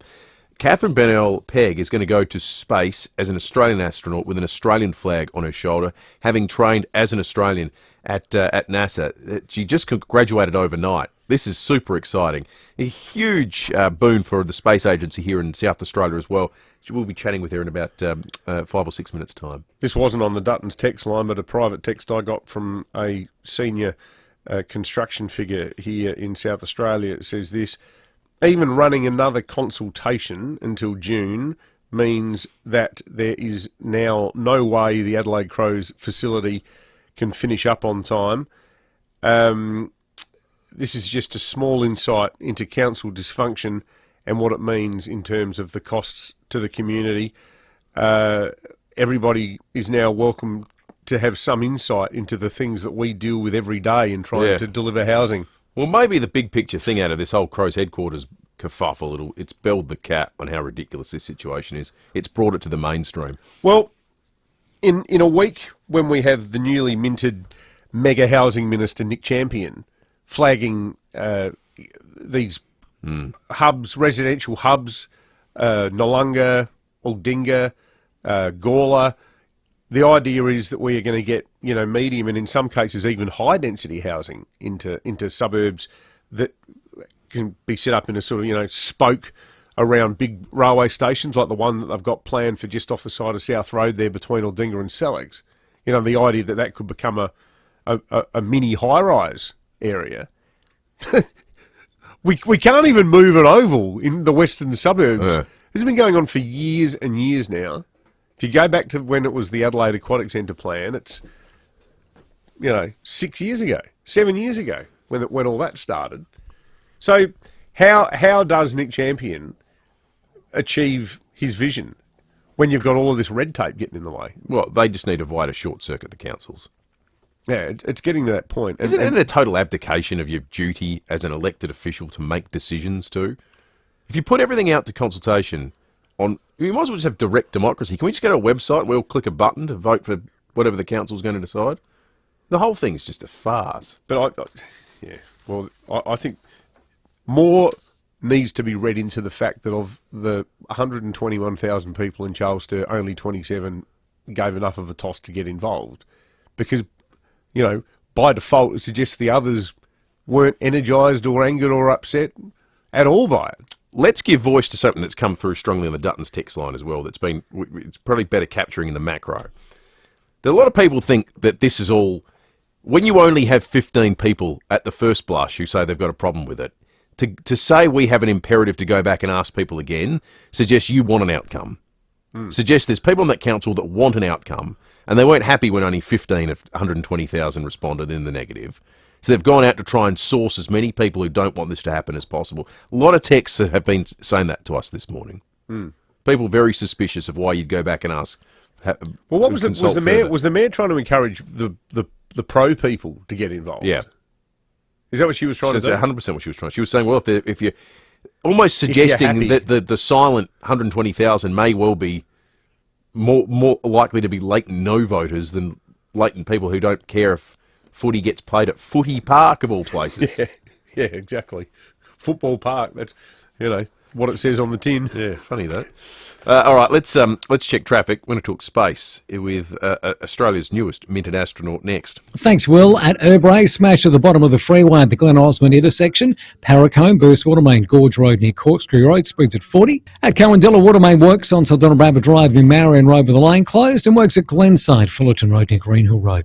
Cameras today, Jeffcott Street, North Adelaide, and Hutt Road in the Parklands. The Fall Guy has everything you want from a big screen movie: comedy, romance, and plenty of action. Plus Ryan Gosling and Emily Blunt. Don't miss The Fall Guy in cinemas from tomorrow. Adelaide's most accurate traffic on 5AA. When you're gone, who gets the things most precious to you? Like your highly valued comic book collection or your 1976 Tirana in mint condition. If you don't have a will, you'll never know. Donlan Lawyers specialise in wills and estate planning. From the simplest to the most complex, Donlan Lawyers will give effect to your wishes. For wills and estate planning, visit donlanlawyers.com.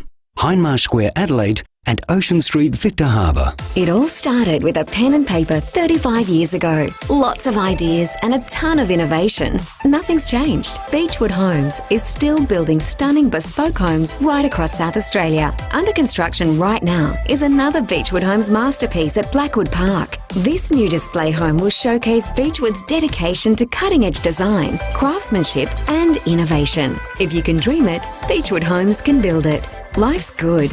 It's even better in a Beechwood home. Now, kick off Live Weekend with a night at the Angle Park Greyhounds with the 2024 Anniversary Cup this coming Thursday. It promises to be a huge night of greyhound racing with SA's second richest final, the 2024 Anniversary Cup in the SA Distance Championship. Book in for a three-course meal at the fabulous Chasers restaurant for just $40 per person. Fantastic value. Get in early though. Book now. Visit chasers.net.au. Gates open 5:30pm. General admission is just a gold coin donation with food vans, bar and free kids entertainment, all trackside. Plus, you can putt for your chance to win a heap of prizes.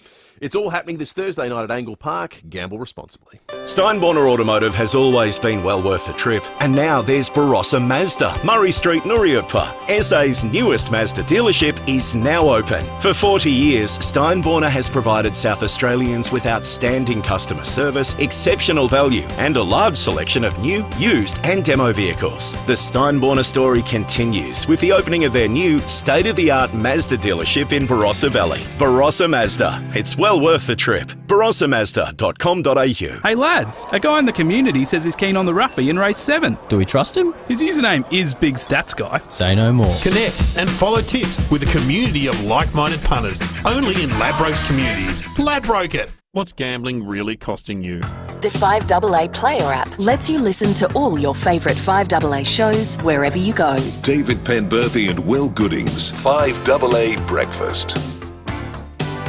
12 to 9, there's Trailblazers. And then there's our next guest, Katherine Benel-Keg, overnight our time, has graduated from the European Space Agency in Germany to become the first Australian astronaut. That is, an Australian, not an Australian to go to space, but an Australian astronaut, someone who wears on their arm the Australian flag. If she goes to space, she becomes the first Australian woman to go to space as well.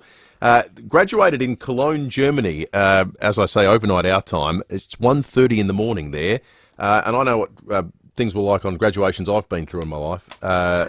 1:30am, I wasn't doing radio interviews. Katherine, good morning. Congratulations. Lovely to speak to you here in your hometown of Adelaide. Good morning. Lovely to speak to you too. Over here from Cologne in Germany. I've just stepped aside from the party in the other room, and I'm very happy to have this call. Well, look, we couldn't be happier either, Katherine. This is such a huge honour for you, and we're stoked, particularly that you're South Australian. Can I just ask you though, 22,500 people applied for this program, and you were one of the 25 who made it through.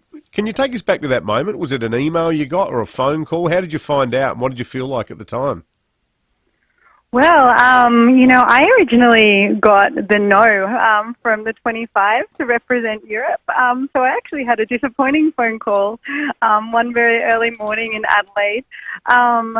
But that was, I was told, because of my limited connection to Europe. And then a couple of months later, I was informed that it was actually decided between the European Space Agency and Australia that I would get to go and represent Australia based on my performance on the selection. So that was actually such a roller coaster and the best outcome I could have hoped for, because, to get the chance to represent my country, to represent Australia, is something I'd never dreamed would be possible. So, when I dreamed of being an astronaut as a kid, I never thought it possible to do so representing Australia, because we didn't have a space agency, let alone an astronaut program. So I'm really determined to help others that may have this dream follow in my footsteps as well. Well, you are the Director of Space Tech here at the Space Agency in Adelaide. Do you have any sense of when you might go to space? Well, I think that's the question on every new astronaut's mind when they graduate. You often don't know at the time you graduate. And, in Australia, the Australian Space Agency is very young, and our sectors are only accelerated in recent years. So step by step, we'll see. But, I'm optimistic for the future. Australia's got so much ingenuity and potential to benefit through having greater access to this in-space scientific labs, and different platforms for discovery up there that can be enabled through an astronaut program. So I'm excited not just for me, but for what it can do for others back home, and also, to help inspire the next generation, which is one of the really wonderful parts about becoming an astronaut, getting the chance to get into classrooms and explaining to kids that they can dream big too. Hey, Katherine, when Andy Thomas went into space, he took some of the canvas, I think it's canvas, from the wings of the Vickers Vimy, the famous plane that Ross and Keith Smith flew. Have you given any thought as to whether you'd take anything emblematic of South Australia or Australia up into space? Oh, I think there's so many good options. I'd really like to take something that, honours the probably the oldest astronomers in the world, the Indigenous Australian culture and their connection to astronomy. I'd definitely like to take some Vegemite. I see you crave salty food up there as well. So I think that would be a great space food. And, it's, an honour to have, I hope, one day have the chance to follow in Andy Thomas's footsteps. He was definitely a childhood idol of mine, and it was really great to receive a congratulations from him earlier today as well. Wow. Well, that's terrific. I wonder if our universe is ready for Vegemite. Katherine, what's the most gruelling thing about the training process to become an astronaut? Oh, gosh, the most grueling thing for me definitely had to be having to learn Russian from scratch in about 8 weeks. I'm not, someone that's good at foreign languages. I'm an engineer, a scientist, but that was tough, but I got through it. I put in some extra hours, and when I came out the other side, I felt much more comfortable in believing I might graduate this tough course. That's because the way you get up to the space station is with a Russian craft, isn't it? And the controls are in Russian. Is that the origin of having to learn the language? Well, that's one of the ways to go up. There's also US vehicles that go up, but part of the space station is Russian. So for operational reasons, everyone up there has to speak both English and Russian. So we learnt that in Germany in an institute in the forest. We were sent away to do that. And, it's really proud that I managed to get through that part. But overall, I'd say, the hardest part of the training in general was just pacing myself. I'm a space engineer with almost 15 years experience, but I was learning new stuff about space engineering every day, about medicine, about science, about, going on expeditions, scuba diving, centrifuges, all these amazing things. And everything was so interesting. It's easy to get lost in it and burn yourself out. So just making sure you work sustainably and get what you need out of it. And, I'm really pleased that I've got a lot of knowledge and insights now to bring home to Australia and help others in Australia get access to this, exclusive partnership that you can have in spaceflight. if you want to get into space as a career, Katherine, I'm thinking now for it's school holidays here, but if there's kids who are up and listening, or more so parents and grandparents looking after kids, and because it's something that's always excited young imaginations. What are the right subjects for you to be getting stuck into?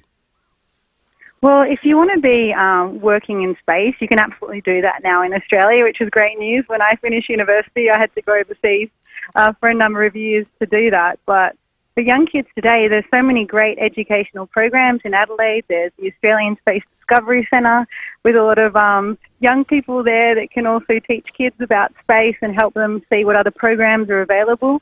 For kids that like space, there's so many different jobs you can have in space. You don't even have to be a scientist or an engineer. You can be an artist. You can be a lawyer. You can be a business person or a marketer. So basically you can just follow any passion, any career, and apply it to space as a whole industry. Have you got one of those cool space suits with an Australian flag on it yet? Oh, I do. I'm wearing it right now, actually. That hasn't come off yet. I've got a big Australian flag on the shoulder and the new wings with a kangaroo in them on my left chest there. So that's pretty special. Wow. I have One to of say. one. So that's the first one that's been made. It's the first one, and hopefully more to follow in future.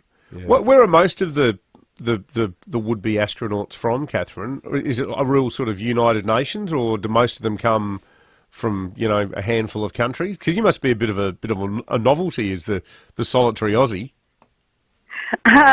Well, yeah. So I think that there's something like about 100 active astronauts today with this qualification. About half of them come from NASA, and then there's a bunch from Europe, 11 now. There's a bunch from Japan and Canada and Russia, and also China, and more recently India and the UAE and others. So, yeah, as an Australian, I'm new to this club, and it's a fantastic group of people. They're all really humble, believe it or not, and really great team players to get along with. So in my graduating class, there were 5 others, and we're all really bonded over this year. Well, we should let you get back to having get back to the party. A zero-gravity beer. They exist, and there's some Australian zero-gravity beer out there that's designed for zero gravity, believe it or not. So. Wow. Seriously? That is something I'd like to take to space, but alcohol is not allowed on the space station. Oh, no. Yeah. I was going to see if you could break David Boone's record, travelling between planets. But hey, look, you've done yourself proud, Katherine, and you've done your state and country proud. Absolutely. Congratulations to you, and sorry to interrupt your celebrations, but we loved our chat, and we wish you all the best. Oh, thank you so much. And I can't wait to get back to Adelaide later this year and see all the family and friends back there too. Looking forward to it. Excellent. What a remarkable person. How good's that? Katherine Bennell-Pegg, that will become the first Australian astronaut to wear an Australian flag, trained as an Australian, go to the space station as an Australian. Clearly from here in Adelaide. A phenomenally smart woman, but if I can mix my metaphors, how down to earth did she sound? Completely. Yeah. No pun intended. Well, and I love the fact that we're finally going to get a jar of Vegemite in space. About time. And possibly some beers as well. This'll be the thing that leads to first contact. Once they say they'll see Vegemite. There'll be like an ET finger coming forward. Well, they'll a realise bit of Vegemite on the end. They'll go, there is intelligent life here. ET will go, yeah, that's right. That'd go well on a bit of toast. That's right. And then he'll be in the bicycle going to his nearest Drake's to fill up his basket with all the Vegemite. Exactly. That's what'll happen. 5AA, you heard it here first. 5AA News is coming up. Thanks to all the people that texted in on the Duttons text line. Murrayland's Maz to get the best deals on new and demo BT50 utes. Duttons, easy to do business with. Stick around.